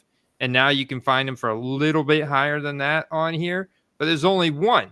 So there's only the one on here. So this is just such an easy flip. Look, if you look on the left-hand side, it'll tell you all the different mosaics and what they're listed at for him. There's only 2 mosaics on the entire site. One's the base, and then the other one is the silver, which is scanned. So you need to snipe this and reprocess it as elite. And they could potentially sell it here, eBay. Your options are open. But these are both snipes. Both snipes. Check your private chat real quick too. I got private chat. I got a snipe for the community here. I made an offer of $10, but you guys can buy that full price. That is a snipe. We'll share with you guys right there. All right, let's see what Steve's got here. Oh, nice, very nice. Oh, dude, this is serial numbered out of 199 too. It's at $1 right now. 0 bids. Steve, and let me tell you something. I don't know how you dig these gems up out of the dirt, man. But this is a good one. It's just what I do, man. I can tell you, I've bought a lot of cards. Don't be scared to buy cards from overseas. I've bought a lot of cards from China, Korea, etc., Japan. It comes way quicker than you think it would. And there's never been any issues. So luckily with eBay, there's never any concern with that. This has massive potential. You would not be finding this card for, what would you say, under $20 right now if you were to buy it now? Yes. We just need one spike game from Rice here with Mahomes, especially if Kelsey misses a game. It's on, baby. It's on. Like, even if he doesn't, though, Rice has become his favorite receiving option. I think it's pretty clear consistently. So $6 shipping though, Steve. I don't know. I'm gonna put in 11. I'm not gonna be super competitive. I give the other guys a shot at it too. But we'll go ahead and put in 11 and see if we walk away with it. That would be pretty awesome. Nice, man. Very nice. That's how we parlay our fantasy knowledge, our sports betting knowledge with football cards right there, guys. Let's see here. All right. Looks like the most recent news, I think we kind of knew that Kelsey would be playing on Thursday. Okay, and, he is. And that is confirmed here on NFL insider Jordan Schultz confirming that. So I think when he came back and finished the game, I think most likely that was an assurance that he was playing this week.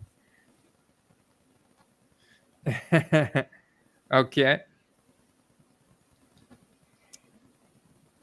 What do we got? We got a. Is that another London game we got? Yeah, we got a kickoff at 9:30 a.m. Ravens versus the Titans. NFL Network. Where is that at? Yeah, Tottenham Hotspur Stadium. Yeah, another London game. The Ravens and the Titans, man, these teams to me seem to get fairly sluggish when they travel overseas. And of course, the Jags have kind of got like a home away from home there. Yeah. And they definitely took advantage of that, not only against the Falcons, but then against the Bills. So they got a little home field advantage there. I don't know how this is going to go. This kind of reminds me of that Germany game last year with the Seahawks and the Bucks. And so seeing the Ravens at the Titans, maybe this is the game, because I feel like these kind of games favor the younger guys that maybe don't get as affected by the jet lag. You know, I just think about when we were younger, man. We could go with jet lag and a night without sleeping and recover so much quicker and be ready to go and this and that. And I feel like, you know, the Titans, man, with all the age on that team between Tannehill and Henry and you know, Burks is probably going to be bringing his inhaler. I don't know. Hopkins is 31. You know, the Ravens, I think they win here. They're a good team, but maybe this is finally the game where Zay Flowers realizes his true upside, his true potential. There's a couple drops this past week that really held him back. I mean, he almost exploded, man. Yeah, I think this game is probably about as close as they get on paper.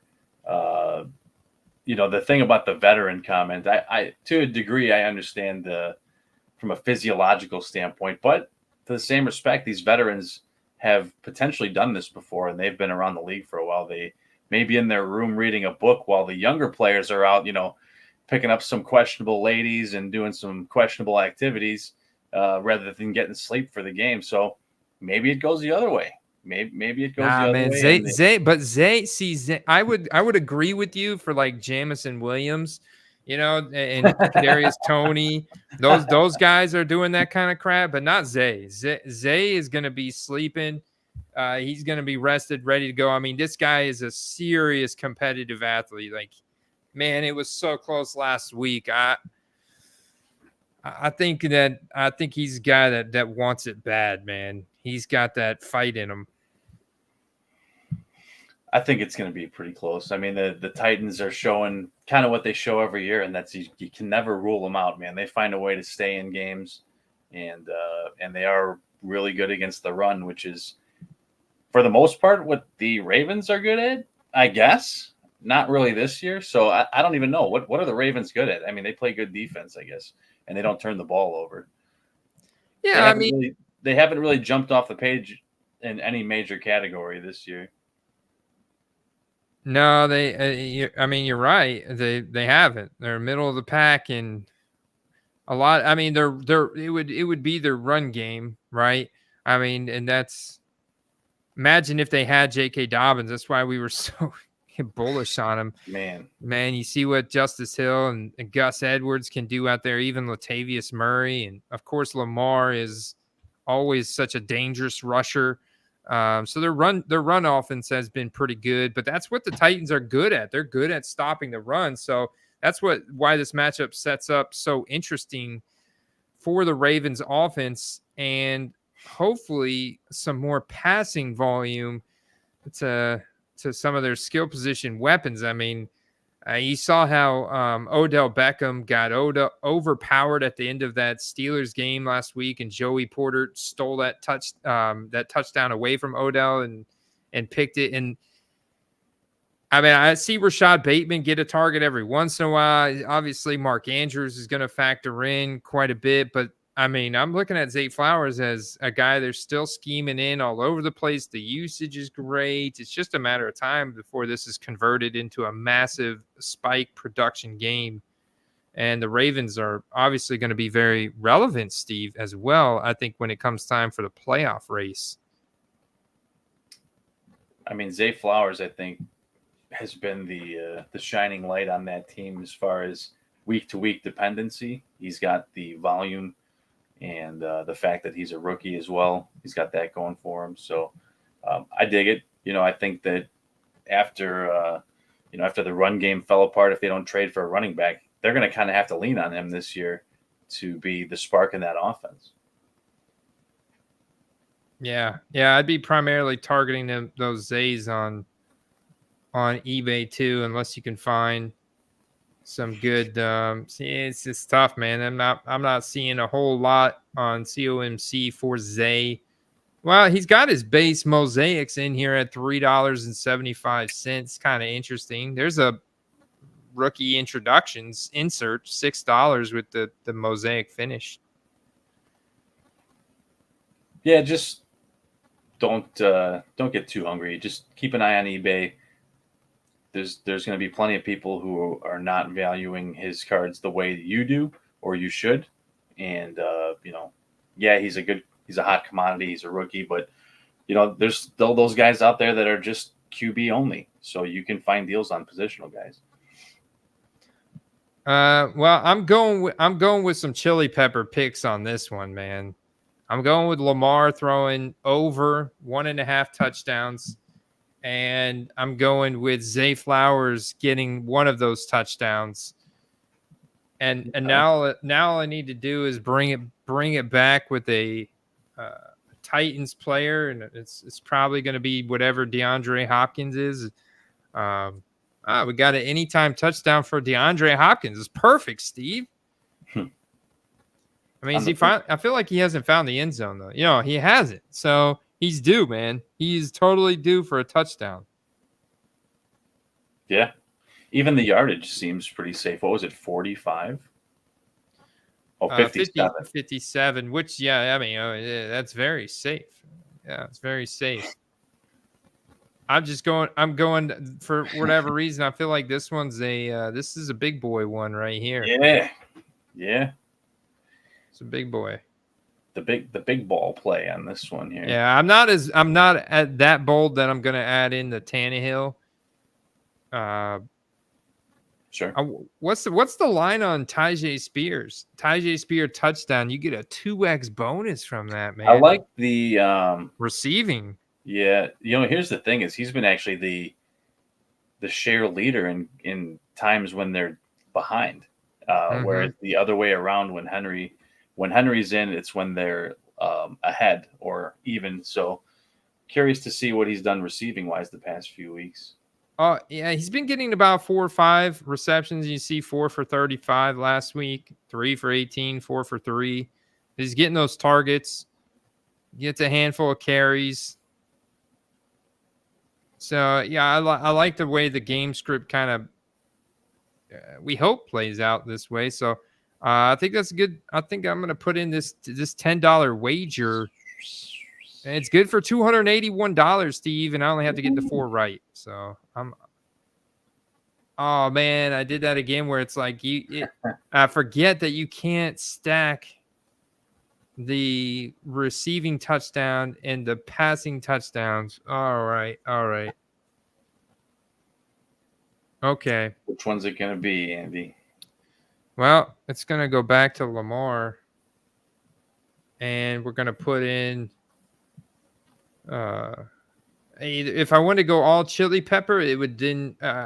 Could I do a rushing touchdown for Lamar? I could do a rushing touchdown. Oh, look at this. Fumbles lost. 2 times.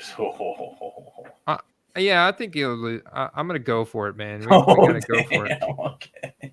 Let's go for it, baby. Damn. All right. Or Hey. no fumbles. We feeling the ball security? Look at this. One fumble every week. Okay. No, that's fair. The odds are in our favor. I love it, man. You could say this is the week he doesn't fumble, but I mean, going to London and all this and that, I think maybe we get a fumble. Trevor Lawrence fumbled twice last week, so Awesome, man. It's exciting. yeah. All right. So you have the Ravens winning that game? It'll be close. Yeah, I think that like I said, super close, 2-3 points maybe. Okay. Commanders at Falcons. This is square off between Sam Howell and Desmond Ridder. You got 2 questionable 2022 quarterbacks. Andy, do you know who the newest member of the Atlanta Falcons is? Say what? Do you know who the newest member of the Atlanta Falcons is? Who is it? Van Jefferson. Interesting. Yeah, there's been a few of those lower tier wide receiver trades like Van Jefferson, Chase Claypool. I'm sure we'll probably touch on. Here's the thing: is I don't necessarily think it's that he's not good because we've seen him be good, but behind Puka, behind Tutu, behind Cup, there's really nowhere for him to do anything. He's also runs a specific deep route tree. They use him a lot as a decoy to stretch safeties down the field to open things up, underneath for Puka and Cup and stuff. So, I don't know. I obviously don't think he's going to produce really much on the Falcons with that passing offense, but they did throw the ball a ton last week against the Texans. I think they knew they had to, so they went in with that in mind.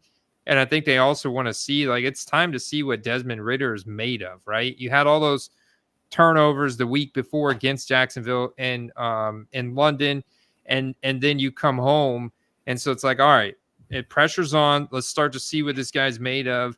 So maybe we will see, especially after the Commanders just got destroyed by by your Bears through the air. Maybe we start to see the Falcons open things up more and throw more. Drake London, obviously the number one, Kyle Pitts, John U. Smith. That's been the 1-2-3 punch combo right there. It's hard not to love John U. Smith and Kyle Pitts. There's just such massive human beings, athletic freaks.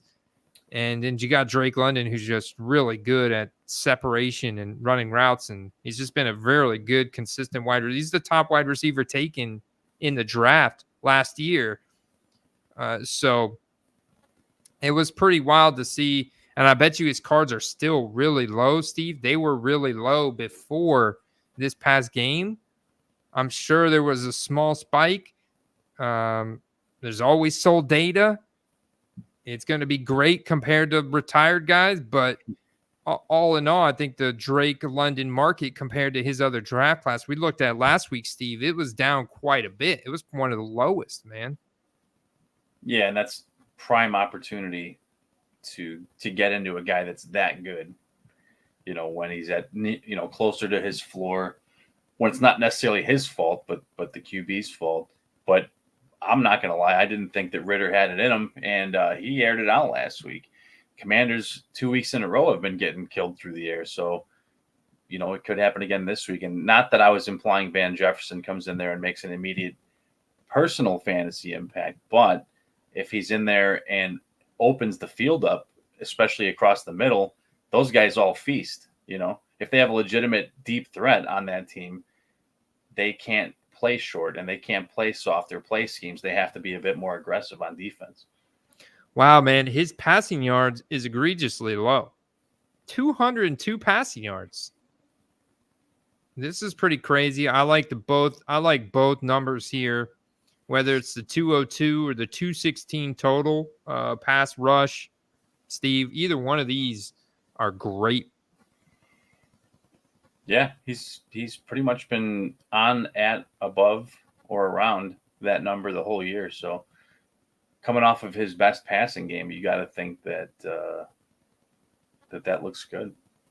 Look, and you throw in a Drake London who gets a touchdown. He gets the 1.75x chili pepper. Let's go, Steve. And then we bring it back where the Commanders slip. John Dotson. Let's mix it up. Well, I like the B-Rob there. So Dotson doesn't have a chili pepper. We do get the chili pepper on B-Rob, though. A 1.25x on a touchdown. All right. The thing about multipliers is they multiply multipliers that much better. Yeah, buddy, they sure do. Because look, you go from 2 to 3 picks, and we're going from 5.25x to 13.08x. Yeah, I like it, man. In a game that should be close on paper, Brian Robinson, game script wise, is most beneficial when the game is close. So. All right, we're gonna keep. I'm gonna put. I like that one, man. I like that one a lot. Yeah, I'm feeling good about that. Ooh, okay. Man. Vikings at Bears, man.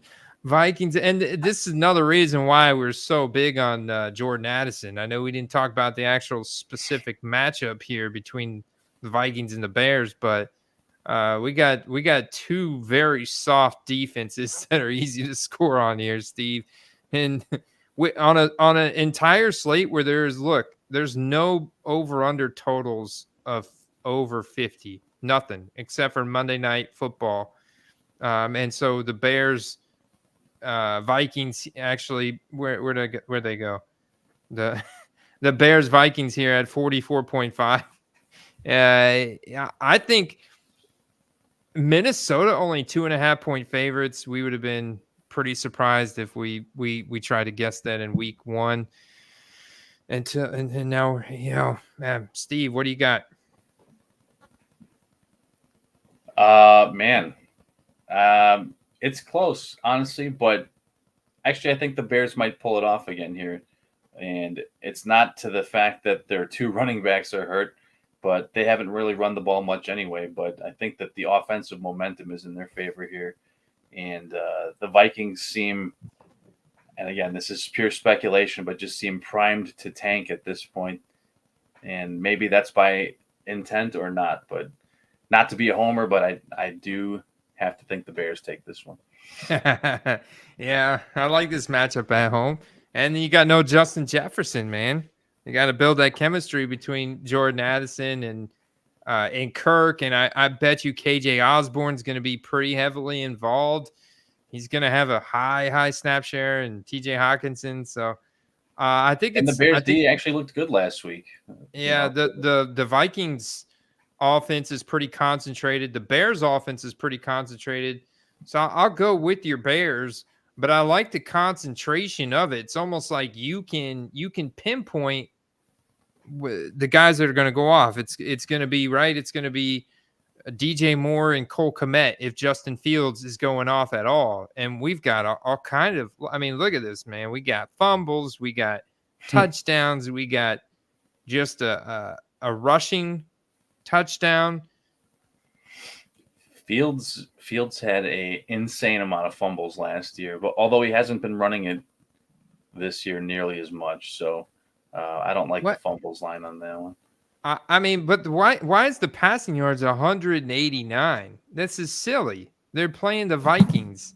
Is there going to be bad weather in Chicago on Sunday? Oh, I don't think so. Let me double check though. No. I mean, it is cooling off here, but I think it'll still be in the low 50s probably. Yeah, so this passing line is really, really juicy. I'm going over on that. That's an easy over for me. I feel like that is priced wrong. Like that's probably it'll probably move as the week goes on. Boom, and then what I'll do is I'll get the touchdown from DJ Moore, And there's my Bears side. Now, what about running backs this week? Is it going to be Deonta Foreman for you guys? Because Khalil Herbert goes to IR, right? DJ Dallas and Foreman, I think, are the 2 running backs this week. Yeah, Roshan's a concussion protocol, right? So you got DJ Dallas, who I think was maybe even dealing with something with the questionable tag. So it looks like Deonta Foreman has been called up to active duty. Mm-hmm. I'd be shocked if there's a selection for him, honestly. Yeah, no selection for him yet. So I guess I'll just be the thing is, they're not really running a whole lot. But I mean, the guys that are just scorching hot for the Bears right now, obviously you got 2 of them on there. Komet is just cooking right now. But I think with having those 2 guys, we got to take a couple Vikings now. Yeah. So what do we got? Kirk. 2.5 rushing yards. Woo-wee. I mean, he's averaging like 3 a game or something. Yeah. See. Does he need to? Well, yeah, maybe. You think he runs the ball a little bit this weekend? Gets over. It's one run. You know, it's a fragile line, man. But you know what I don't like about that. And correct me if I'm wrong, but at the end of the game, if they kneel, do they not lose yardage then? Yeah, I think they do. Yeah. So, yeah, I'm a bit scared by that one for that reason. And now this 250 line is pretty aggressive. It's tough to say because this game could be underperforming game as well, you know, and it could be more. Maybe it's finally an Alexander Madison game. He gets out of his own head and starts actually like putting up a decent performance. We only got. He's been good. He's been good. Not what he was advertised to be. He said 2 of the last 3 games he had over 90 yards though. Last week he had 46 yards, but he did get a touchdown that saved his day. Yeah, and then I mean, but 8 attempts, you know, obviously that was pretty much what crippled him there. Yeah, Cam Akers is creeping his way, man. Cam Akers is creeping his way into a 50-50 timeshare with Ooh, no thanks. you don't want the touchdown here from Cam Akers, Steve. Nah, too spicy. That pepper's a little too spicy. We gotta have a is KJ or Hawkinson or what other Vikings do we have? Well, we got the Kirk right now. We got over on the Kirk passing yards. We do get Jordan Addison spicy pepper for a touchdown and KJ Osborne and 1.5 for T-Hawk, man. How do you not like that? Yeah, I do like that. Yeah, I do like that. He's due, man. He's way due for a touchdown. Boom. I'm going to get rid of the Kirk 250. Something tells me, because I just feel like Fields could go over on this 185. Moore could go over on the touchdown. Hawks and Kirk could still only throw for like 230 yards. I don't know why. I just got a feeling that Kirk's not going to hit that 250 this week. Yeah. Hey, you know what? It's safe. It's safer. One less thing that has to happen. And you still get a couple spicy takes in there. Yeah, spicy, man. All right, I guess we should probably. I like these matchups, man. So what do you got? The Seahawks and Bengals. I think, Andy, I haven't said it this year yet, but you can set the air raid sirens off this week. I think that Burrow is going to go ballistic finally. And the Seahawks passing defense is currently ranked 25th in the league. So yeah, this sets up really well. If this Bengals offense is, starting to put things together, Zach Taylor is starting to put Jamar Chase in motion a lot more like he did this past week. This does set up very nicely for the Bengals passing offense here. And they need this does feel like one of those October. I mean, maybe it's T. Higgins this week, Maybe it's T. Higgins that puts up another like monster game and Jamar Chase still puts up 20 points, or maybe this is the Tyler Boyd week. Maybe it's like the one Tyler Boyd week that he has. But I do feel good about this Bengals offense, passing offense this week at home against the Seahawks and winning this game. Yeah, there's a shift in the momentum for Cincy there, and the Seahawks.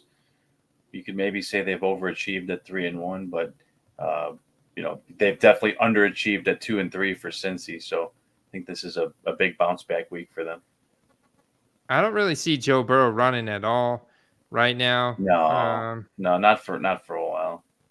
And the Seahawks offense can absolutely keep up with the Bengals, with the Bengals here, and their run defense has been bad. So I kind of like maybe some Geno and Kenneth Walker, maybe with the Joe Burrow, because this is definitely a matchup I feel like we can attack here.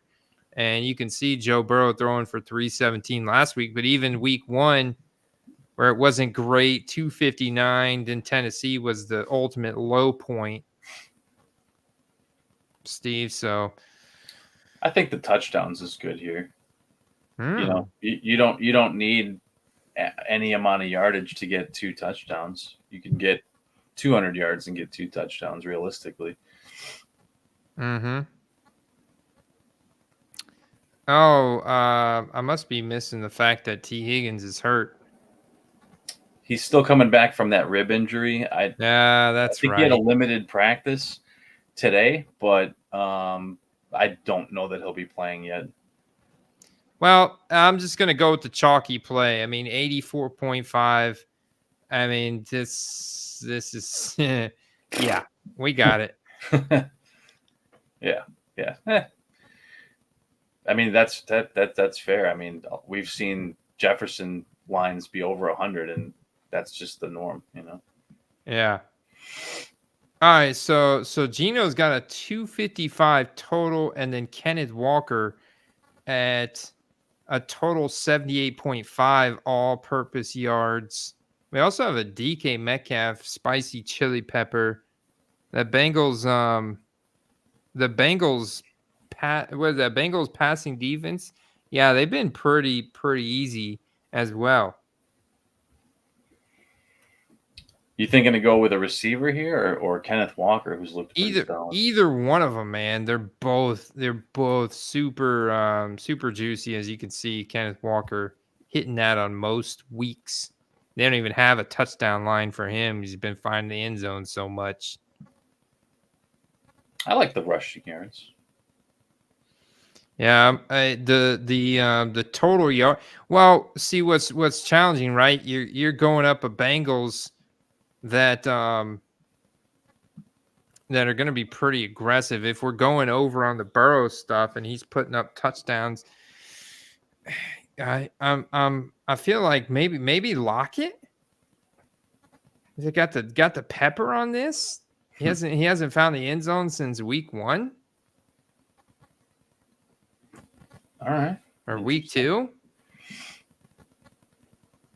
Yeah, you got a pepper on DK too.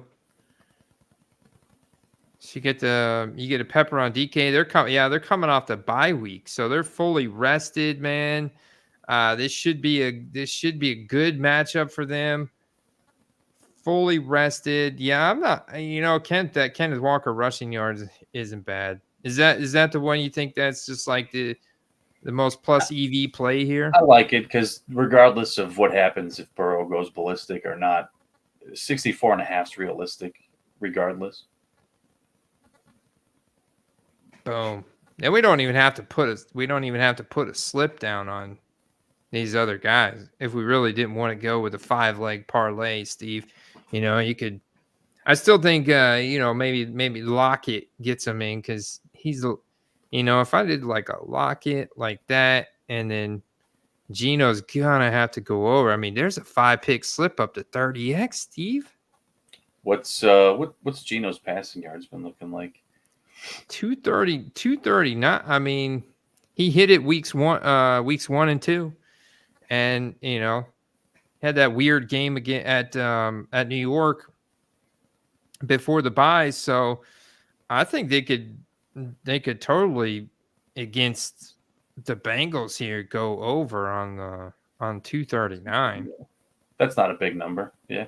No, I think it maybe comes down to more so what's the weather going to be like in Cincinnati on Sunday afternoon.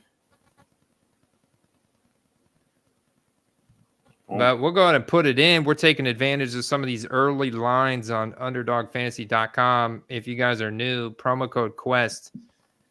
And we are playing some over-unders, making some quick cash that we'll probably turn around and buy cards. Keep rolling it, man. Just keep snowballing it. Yeah.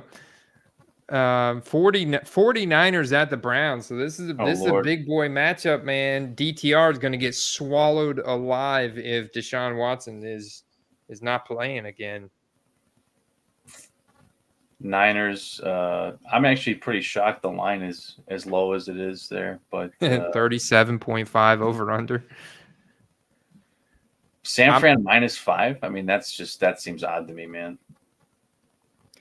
I'm not touching this game. The opening was San Fran -5. Now it's San Fran -7 because Deshaun Watson's still not practicing. There's something fishy there, man. I can't touch any Browns players at this.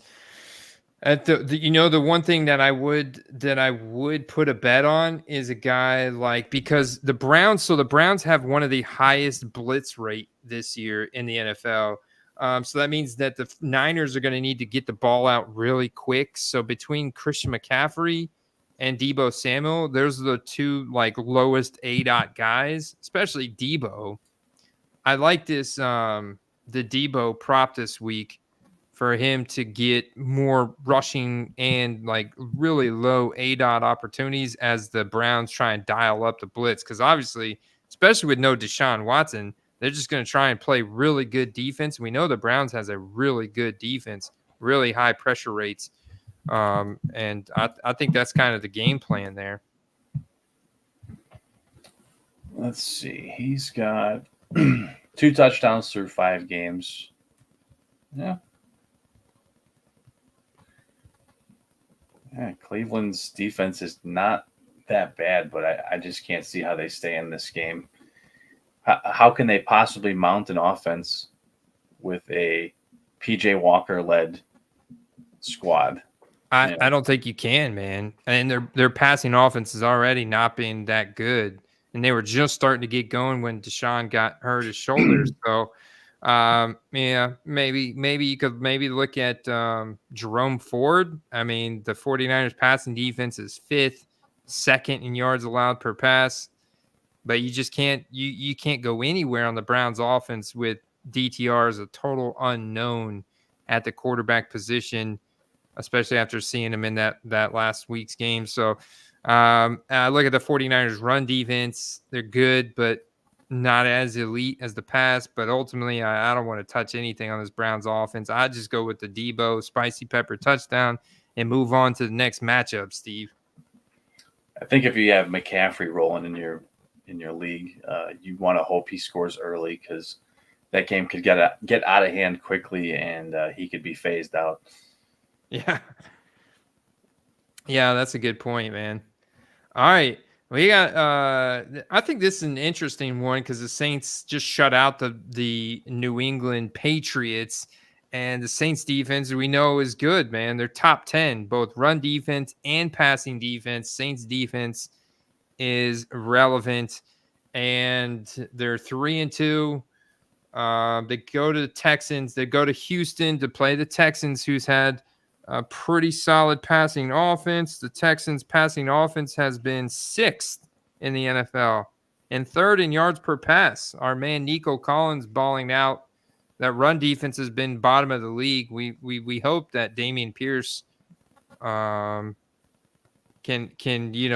get it going and start breaking out that offense because he's due, man. He's due, but you're going up against a tough Saints defense here. But their run defense is definitely softer than their pass defense, wouldn't you say, Steve? Yeah, and the Texans have had some O-line injuries, so they should have That's those right. guys back this week. Not to say that Pierce is going to blow the roof off the place, but I think you can expect a little bit of an improvement from what he's had the first couple of weeks here. He's not their whole offense anymore, but you can see that the Lions have gotten a little bit better. 31-14 just ain't doing it. Yeah, and I don't really see a consistent approach. It seems like they're giving CJ Stroud a lot of pass plays, especially in the red zone too. So I'm just going to stick with the rushing yards here on Pierce, which he's hit 2 of 3 weeks. And I mean, you look at this, like I think the 51.5 is pretty low when you consider this is setting up for like a good matchup for him at home to actually get it going. So yeah, I'm gonna go with Pierce. He's getting like 20 carries or so. I mean, he'd have to average less than 3 yards a carry to hit that.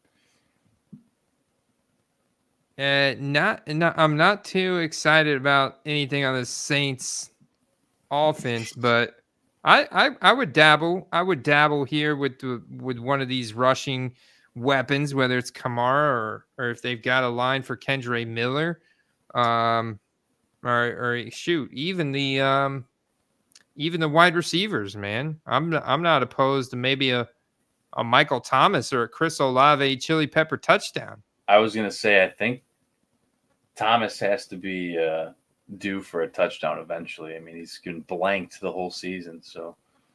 Yeah, and you see his target volume is pretty good, man. Pretty good. He just hasn't found that end zone yet. So the other one that I think's interesting is, I don't know if you've seen the receiving usage on Alvin Kamara since he's been back is wild, man. Look at that. 13 receptions against Tampa. Now, you can disregard New England because they were so far ahead. They weren't throwing the ball. But in a game that will be close, I think he gets a lot of receptions again here. Derek Carr, the dump off king, huh? Well, he is dealing with the throwing arm injury, so he's not going to be chucking it downfield with the same consistency. So I think there's going to be a lot more short plays until that's resolved. Yeah. Oh man, that's that's that. What do you want me to go with here? I kind of like the receiving because I do feel like this is the kind of game that can be a back and forth shootout type game. They both have good defenses, but they're both also prone to big plays, which we knew New England wasn't going to be putting many of those up. Oh, there's a 4-pick slip right there for 26.2x. And the beauty is you only got to really hit one of these, not even every week, maybe every 2-3 weeks, hit one of these and you're miles ahead. That's what we're going to try and do, baby. We're knocking on a little bit of wood. Yeah, we're still up big time. If you see, I started out just in the pick'ems. I think I just started out with $50 or maybe $100 max. So we're gonna keep rolling it, and then if we get down low enough, we'll just start putting in $5 slips. I mean, the upside when you hit is massive. 20, 30x. I mean, it's crazy stuff. So, Colts. I like. Yeah, man. Division matchup, man. Love these schedule makers. Colts, Jags, 45 point over under. What happenstance that Gardner Minshew faces his old team in Jacksonville? It's almost like you couldn't script it any better. You hear that every week. You couldn't have scripted it any better. And I think, even though we like Anthony Richardson, he's not that guy yet. I think the key to unlocking this offense, at least for now, is probably Gardner Minshew. And I actually think that I think they win this one. Oof. I love it, man. I got my Silver Prism rookie auto Gardner Minshew over here that I bought for $60, Steve. I'm going to be rooting for the Colts in this one too. I'm rooting for Jonathan Taylor to get some more usage. Like I would love to see him get a little bit more usage in this game, man, against Jaguars. Jaguars run defense pretty good, but the passing defense pretty weak. So what if we attack Josh Downs here and Minshew, like a Minshew down stack like we talked about? I think that's the play, man. Let's have a looks. 216 passing wow. yards. Yeah, because we get a full game. I mean, even on just a full game, we got this, dude. We got this 216, and then we're going to go with Josh Downs. We can maybe even pair them up. Oh, no, they don't have Just hit Colts. See what Colts are in there. Oh, it's just a Pittman. Only Pittman, huh? Oh, man. They'll add a Downs by the end of the week, but Yeah. okay. All right. Make a note. Make a note to make a Minshew down stack later in the week. And I like, like we showed earlier in the stream, guys, I like sniping both these guys on eBay because AR is going to miss a month. That's long enough time for Minshew to go up quite a bit in value, especially with 2019 scarcity. And then Josh Downs, hey, I'm going with Josh Downs. Steve may be going with Alec Pierce, but it's either Downs or Pittman for me. The nice thing about the Pierce line, if they do post one, is it's going to be like over 20 yards or something like that, which if you look at the last time he was paired up with Minshew, he hit easily. So we can check back on that. Let me know, Andy, if you end up doing that one before Sunday. Oh, you better believe I will, brother.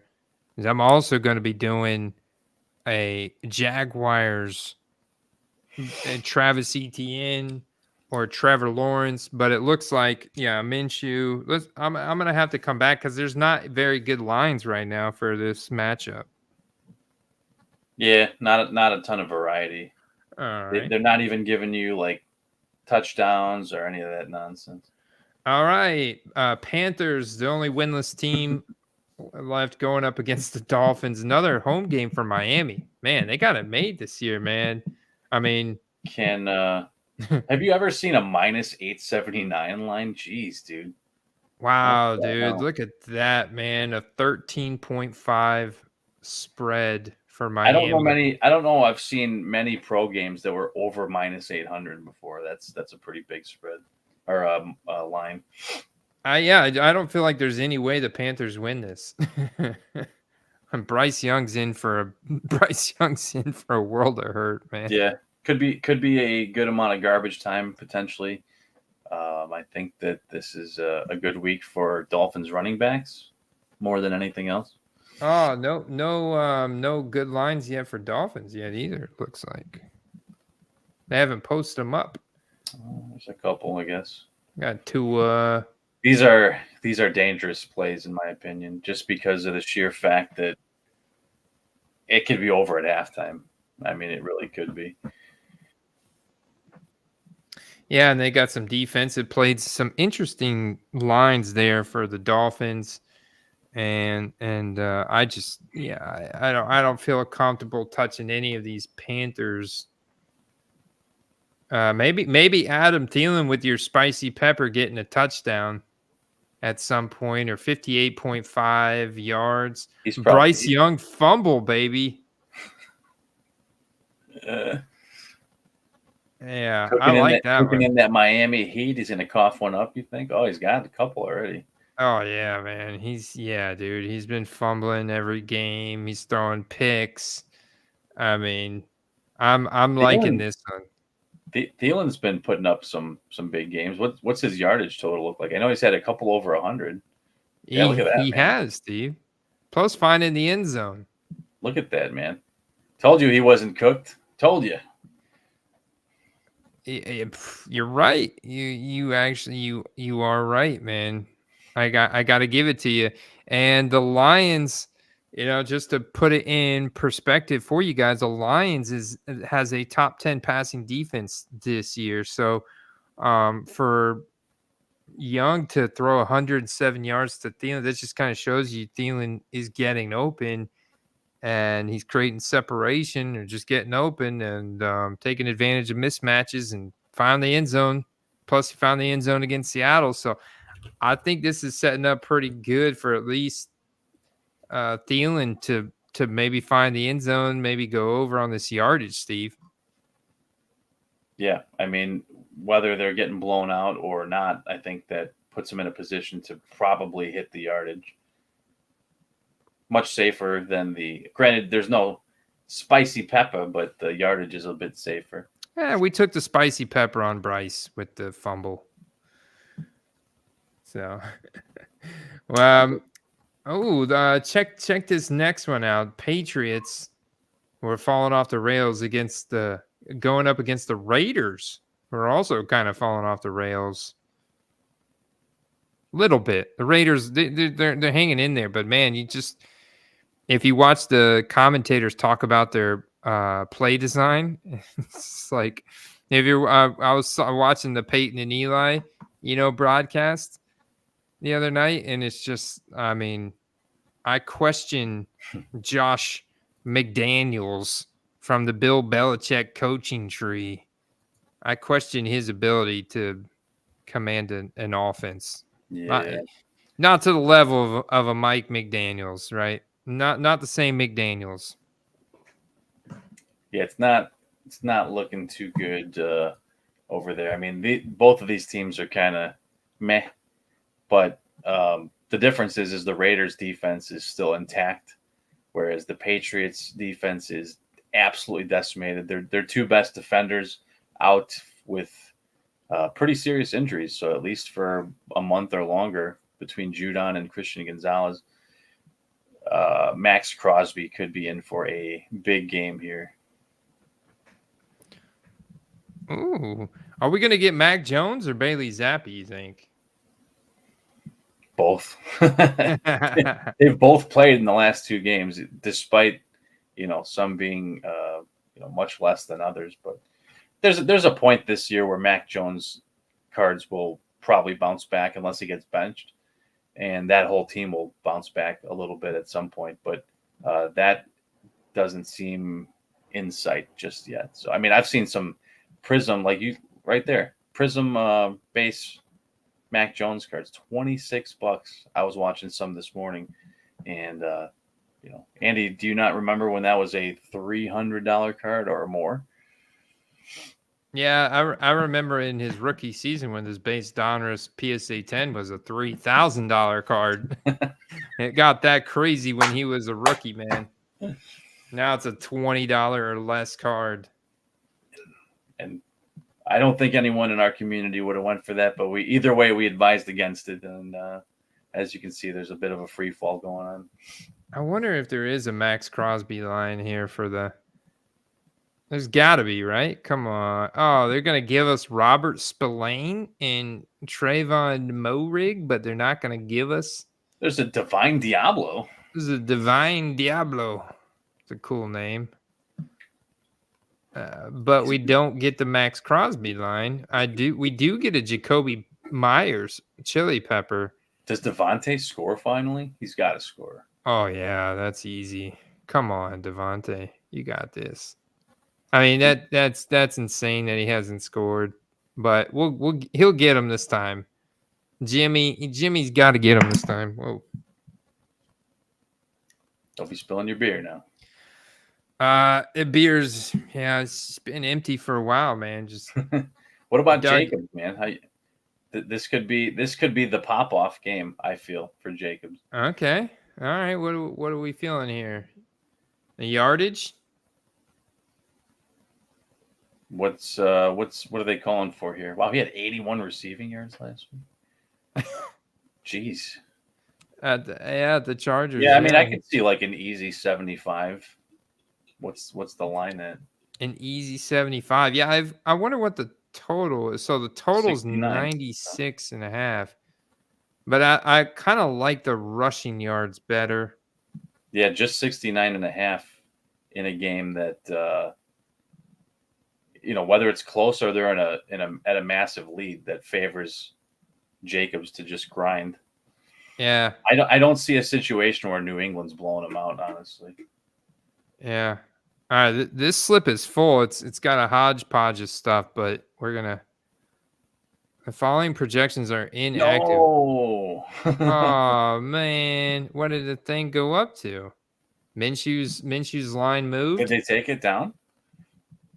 Is that? No, it went up to a couple of yards. The guys out there are probably betting the over on those lowly 213 passing yards. Wait, what happened? The following projections are inactive. Gardner Minshew passing yards. Huh. No. I guess I gotta take Minshew out and okay, well then we'll find a fifth one to plug in there. I'm going for a big slip here on this one, Steve. Ooh, All right. Cardinals at Rams 4:30. Cardinals, man, been playing really competitive, and the Rams have as well division matchups. Steve, what do you got in this game? I'm feeling good about the Rams, man. Hell They yeah. look really good, and they got Cup back on top of that. They have a run game. The defense is playing good. So, if you saw the end of the game last week for the Cardinals, they really started to look like the Cardinals, kind of like we thought that they were going to be, and starting to turn the ball over a lot more. And some of those guys will still eat. Marquise will still eat, but I think the Rams got this pretty easily. I do too. The Rams got this, but this is a sneaky shootout game, Steve. This is a sneaky shootout one written all over it. We cannot avoid this game. I think if we avoided this game, putting a pick on the overs on this game would be a massive blunder. I think this is a game you want to target in a lot of formats, right? I mean, Cooper Kupp coming back, stealing the limelight may open a little sniping opportunity on Puka. We know he's been such a hot rookie to start the season. Matt Stafford's a guy that's really cheap from 2009 rookie product, Steve. You got check this out, man. 271? 271 feels way too. Yeah. He's right there, man. And maybe we got a little bit more of a it is a pretty steep passing total. You know what, though? That Philly defense was in the backfield like every drop back. I don't think every team's going to be able to do that to them. What about Puka with the touchdown chili pepper? Yeah, Puka, man. The Cooper Kupp one too. I know, man. This is like, I want to go like this for the Kupp and the Puka, and then we gotta bring it back with the Cardinals and the running. So this is what's interesting. The Cradnals, I call them the Cradnals. Is that an expansion team? Yeah, it is. Oh man, can my guy Michael Wilson find the end zone? He got 2 touchdowns at San Francisco, which was a difficult division matchup, and maybe with James Conner being out. I don't know about this, how good this rookie is. I have to go and do a little digging on this rookie, man. I mean, you can attack the Rams a variety of ways, just like you can attack the Cardinals in a variety of ways. I think this is a great matchup for all these wide receivers and quarterbacks, man. Josh Dobbs, 203 yards? No way. We got to go overs. No James Conner anymore, man. I think that's a trap, man. I think that this is the first under we hammer on the yards there. Under on the Dobbs? Yeah, he looked kind of exposed this past week. You see the picks coming into play and the fumble there. And so, you think he struggles again? That bad? And now they're playing with, not to say that the rookie running back can't do anything, but they don't have their, probably their first or second best weapon in the offense was James Conner. So, man, Amari DeMarcado.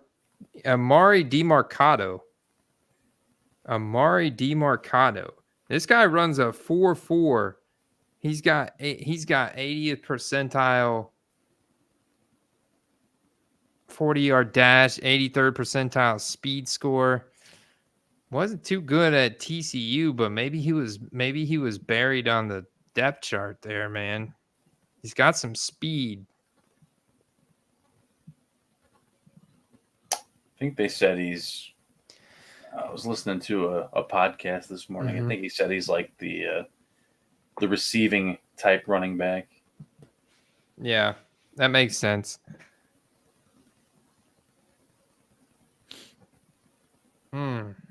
I'm really on the fence on this passing yards number from Dobbs here. Do it. I just thought we were going over on this stuff on this matchup. We gotta hammer a lower, man. We gotta keep it there. All right. I gotta show you. I gotta show this confidence. We're gonna put in a 10 spot on it. We'll put that one in. All right. Eagles at the Jets. That's a big time matchup right here. Yeah. The Jets have looked better, but I just don't see them getting in the way of the Eagles really at this point. The Eagles, as anticipated, they're a train with no brakes right now. Yeah. If anything, I would want to play some Breece Hall, but this game doesn't set up well against the number one ranked Eagles run defense, and they're 4th in yards allowed per carry. Jalen Carter, buddy, man, talk about a hot player in the hobby. They do. Jalen Carter rookie cards are insane. It could be the kind of week to if there's a line for like Kenneth Gainwell. If the game were to, get a little out of hand or they're ahead, they can leverage taking some work away from Swift, especially later in the game if they're ahead. No line for him yet, huh? Yeah, I might have to come back to that. We do have a line for Swift. We got the pepper for A.J. Brown touchdown. I think this is the week for Devonta Smith. Finally get in. Goddard. How about Goddard's the yardage got a for 2X. Goddard, man? That's a beauty right there. 36.5. Goddard's got a 2x and a 36.5. You think he continues his form from? I mean, it doesn't even have to really do a whole lot to get to 36.5. The crazy thing is that prior to this past week, he's had the usage, but he wasn't getting thrown to really downfield. The play calling in his direction was just absolutely terrible. But clearly they've worked some of those kinks out. Hey, and guess what? The Jets just lost Elijah Vera Tucker, one of their best offensive linemen, to a significant injury that's going to hold him out a significant amount of time this season. So, I'm gonna dial up the over on the half sack here from Jalen Carter, who just wreaked havoc on the Rams. So I'm gonna dial it up, Steve. I think he's it's tough to find deals on his card market, but man, if you could get some rookie cards at some deals, those mosaics, I think that's a good play. Very interesting play to make there with maybe some Will Anderson, some Jalen Carter. Yeah, he's looked tough to stop, and the Jets, one of their biggest weaknesses is that O-line, so that could be a good pick there. Man, the Swift usage has been awesome, man. It's just I wonder if Gainwell is fully good to go. We could see him a lot more if the ribs are finally healed, all the way. This rushing total, Steve. I just realized his rushing totals. I think we can go under on this. Why would he have to run that much in this game at the Jets? And unless the Jets can really hang with them, but man, I don't know. I'm not convinced that Zach Wilson is really starting to get good. I think he's had a nice little run. Yeah. That's the thing is, the kind of team that would ruin your run is this team. So Yeah. In fact, he's due for a fumble, Steve. I think he's due for a fumble. Andy, is the fumbles lost the new interception pick that we were taking last season and For doing some well of with? these guys, yeah. Some of these guys. Now, Garrett Wilson with the touchdown and the 2x bonus is pretty interesting there. But What about his yardage though? I mean, yeah, that's low too, man. This is if there's any weakness of the Eagles, it's their passing defense. So I think that's where you got to attack it. Plus, the Eagles are going to be up. So the Jets are going to have to play more aggressive. The run game is going to be struggling. Let's just be real. The Eagles have the best run defense in the league. That line is so good.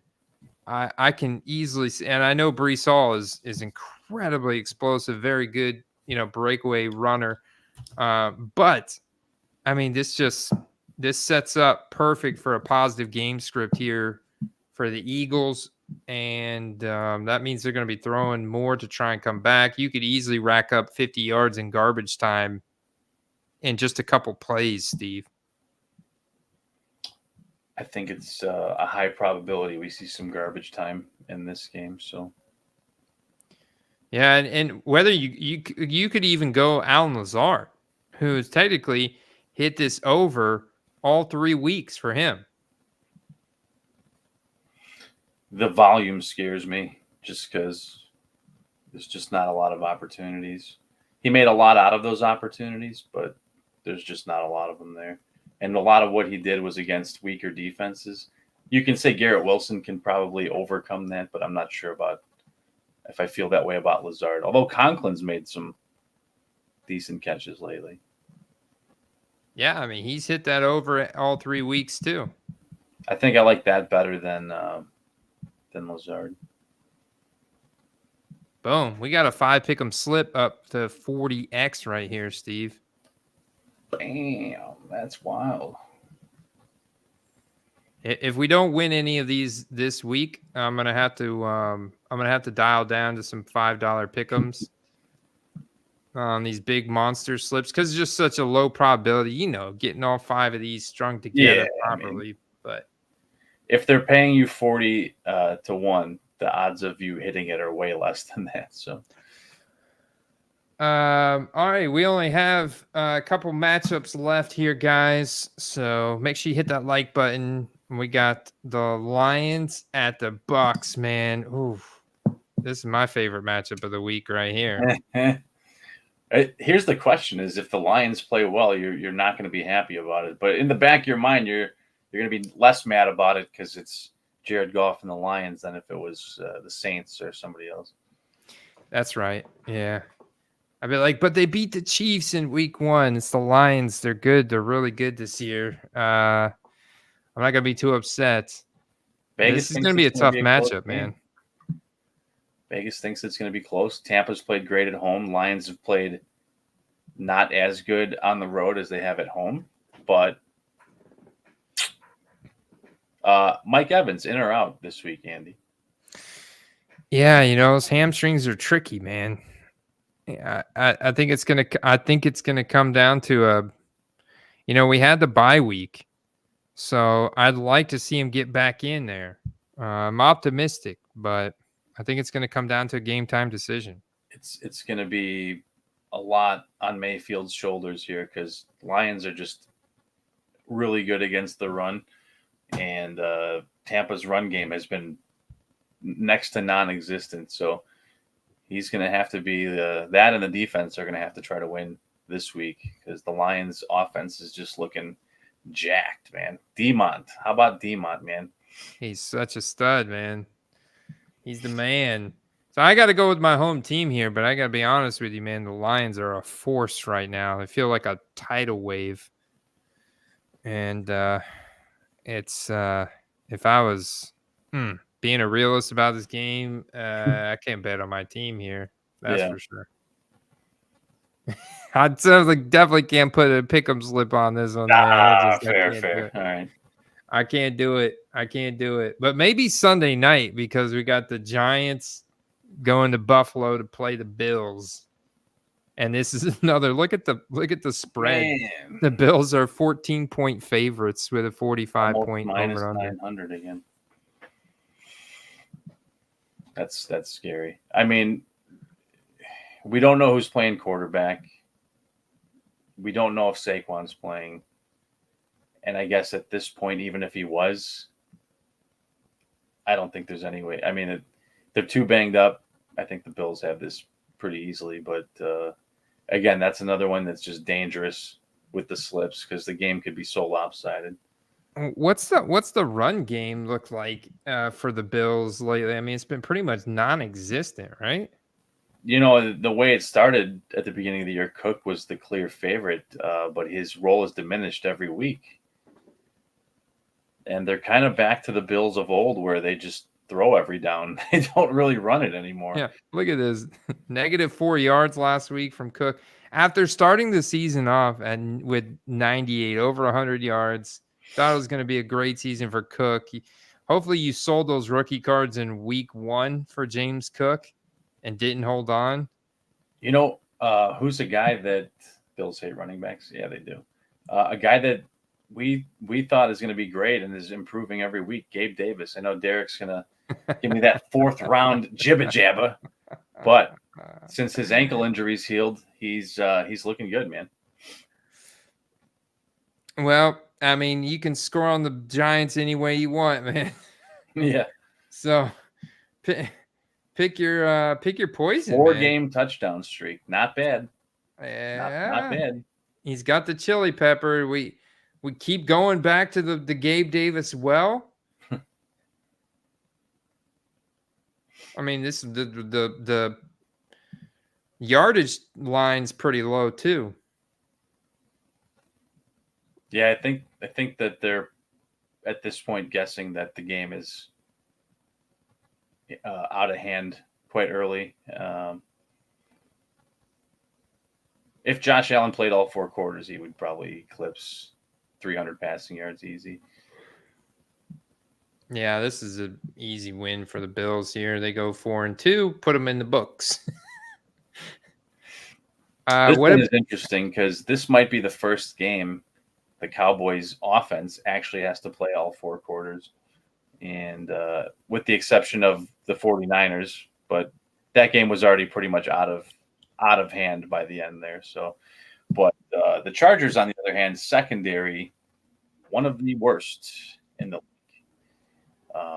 Could be an absolute shootout, although Cowboys defense maybe shows up this week. I mean, Chargers offense is incredible, and we just saw what the Niners did to them. So, yeah, I feel like this has got to be a bounce back spot for CeeDee Lamb against his super weak Chargers defense. So passing defense, that is. Yeah, there's no line for that game yet. No line. Yeah, it's Monday night, so no line yet. Yeah, CD. I was watching. I sent you, Andy, a few of his auctions earlier. There's definitely a buy opportunity on CeeDee Lamb just because of the sheer fact that the game hasn't really called for Dallas to have to throw the ball that much. The defense has been carrying them, and they haven't had to utilize their full offense at all, realistically. So the one game they did, they were down by so much against the Niners. Dak started just chucking up stupid passes and turning it over. But, he's prone to bum games like that. But if you look at historically, Dak does put out good fantasy production, which means that CeeDee Lamb will, be the primary beneficiary of that. Oh, man, check out this buy it now sold today. Plates and patches RPA numbered 1 of 1 NFL Shield BGS 95 $900. Buy it now. That's a beaut. I was watching that stained glass today that ended today, man. I was tempted to go in on that one. I've seen his rookie ticket autos dip quite a bit too, man. That might be a good I was watching that one too. Yeah. You know, those are like in the $100-$150 range typically. So Yeah, solid dip right now, especially when you have a lot of 2020 auctions and you kind of single in on certain cards. Like, okay, that's pretty good, man. Some of his market is, but I would consider this part of the top tier market because it's not only Silver Prism rookie auto, but it's also PSA 10. right, yeah. I mean, those cards of that nature are people tend to hang on through slumps a bit more, you know, compared to some of the low to mid range. But it's kind of wild to see this Peacock Prism choice here. Peacock choice is what it says on the PSA slab. Go for 320. So Like, what's wow, interesting, man. what's interesting about that is that I when I sent you that CD earlier, I was watching all of these that were ending today, and his Genesis, Andy, ended for only like 125. Same, like within 20 minutes of that listing, there 147. There it is. So the Peacock ended for what, twice that amount basically. Yeah, that's wild. So it's either it was shill bid or that this case hit is more rare, or maybe it's just more aesthetic. Is it like the aesthetics of it? I'm not quite sure why this card went for so much more than the other ones. Yeah, I mean that's more than twice the amount, but I mean just what I know about the Genesis inserts, I mean I feel like that at that price for a rookie and a PSA 10, that's just a good pickup.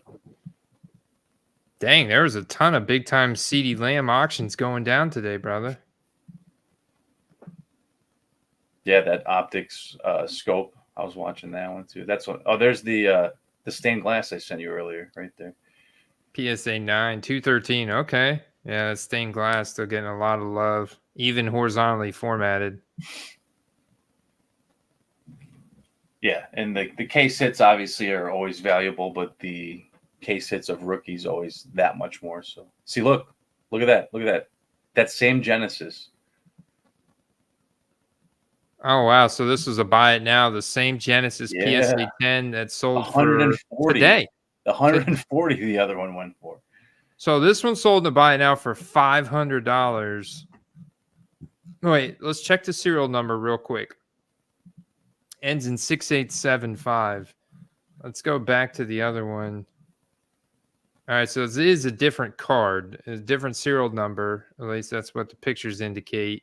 Oh my gosh, man. And so someone is able to get this for 147. So maybe that card is valued closer to the Peacock then that sold for 320. Yeah. Or the buy it now that sold for 500. And someone just got a really nice snipe of a CD. That does make sense because Genesis is a case hit, and it's a rookie case hit color match of CD Lamb. This is America's team, and a really high-end wide receiver in the league, especially even like singular standpoint, you know? Yeah, somebody was selling a lot of his higher end stuff tonight, as you can see from the optic auto and the zebra die cut field level right there at the bottom. So yeah, good time to get in on his stuff before he starts doing CD Lamb things again. Yeah, so stay tuned for that. Man, good stream, Steve. I hope you guys enjoyed it. Make sure you hit that like button. Filthy said Peacock describes the Cowboys. I appreciate you guys. All right, Steve. Good stream tonight. Good luck, everybody, this tomorrow night, this weekend. Enjoy the games. Leave a comment, leave a like for us. And for everyone that stuck it out on this 2-hour and 38-minute marathon this evening, we covered almost everything that we possibly could. And maybe there's still a little bit more meat on the bones, but we'll leave just a bit so we can get some rest for the evening. So good luck, everyone. And we will see you. Andy, I know you'll see some people Sunday morning. Yep. Peace.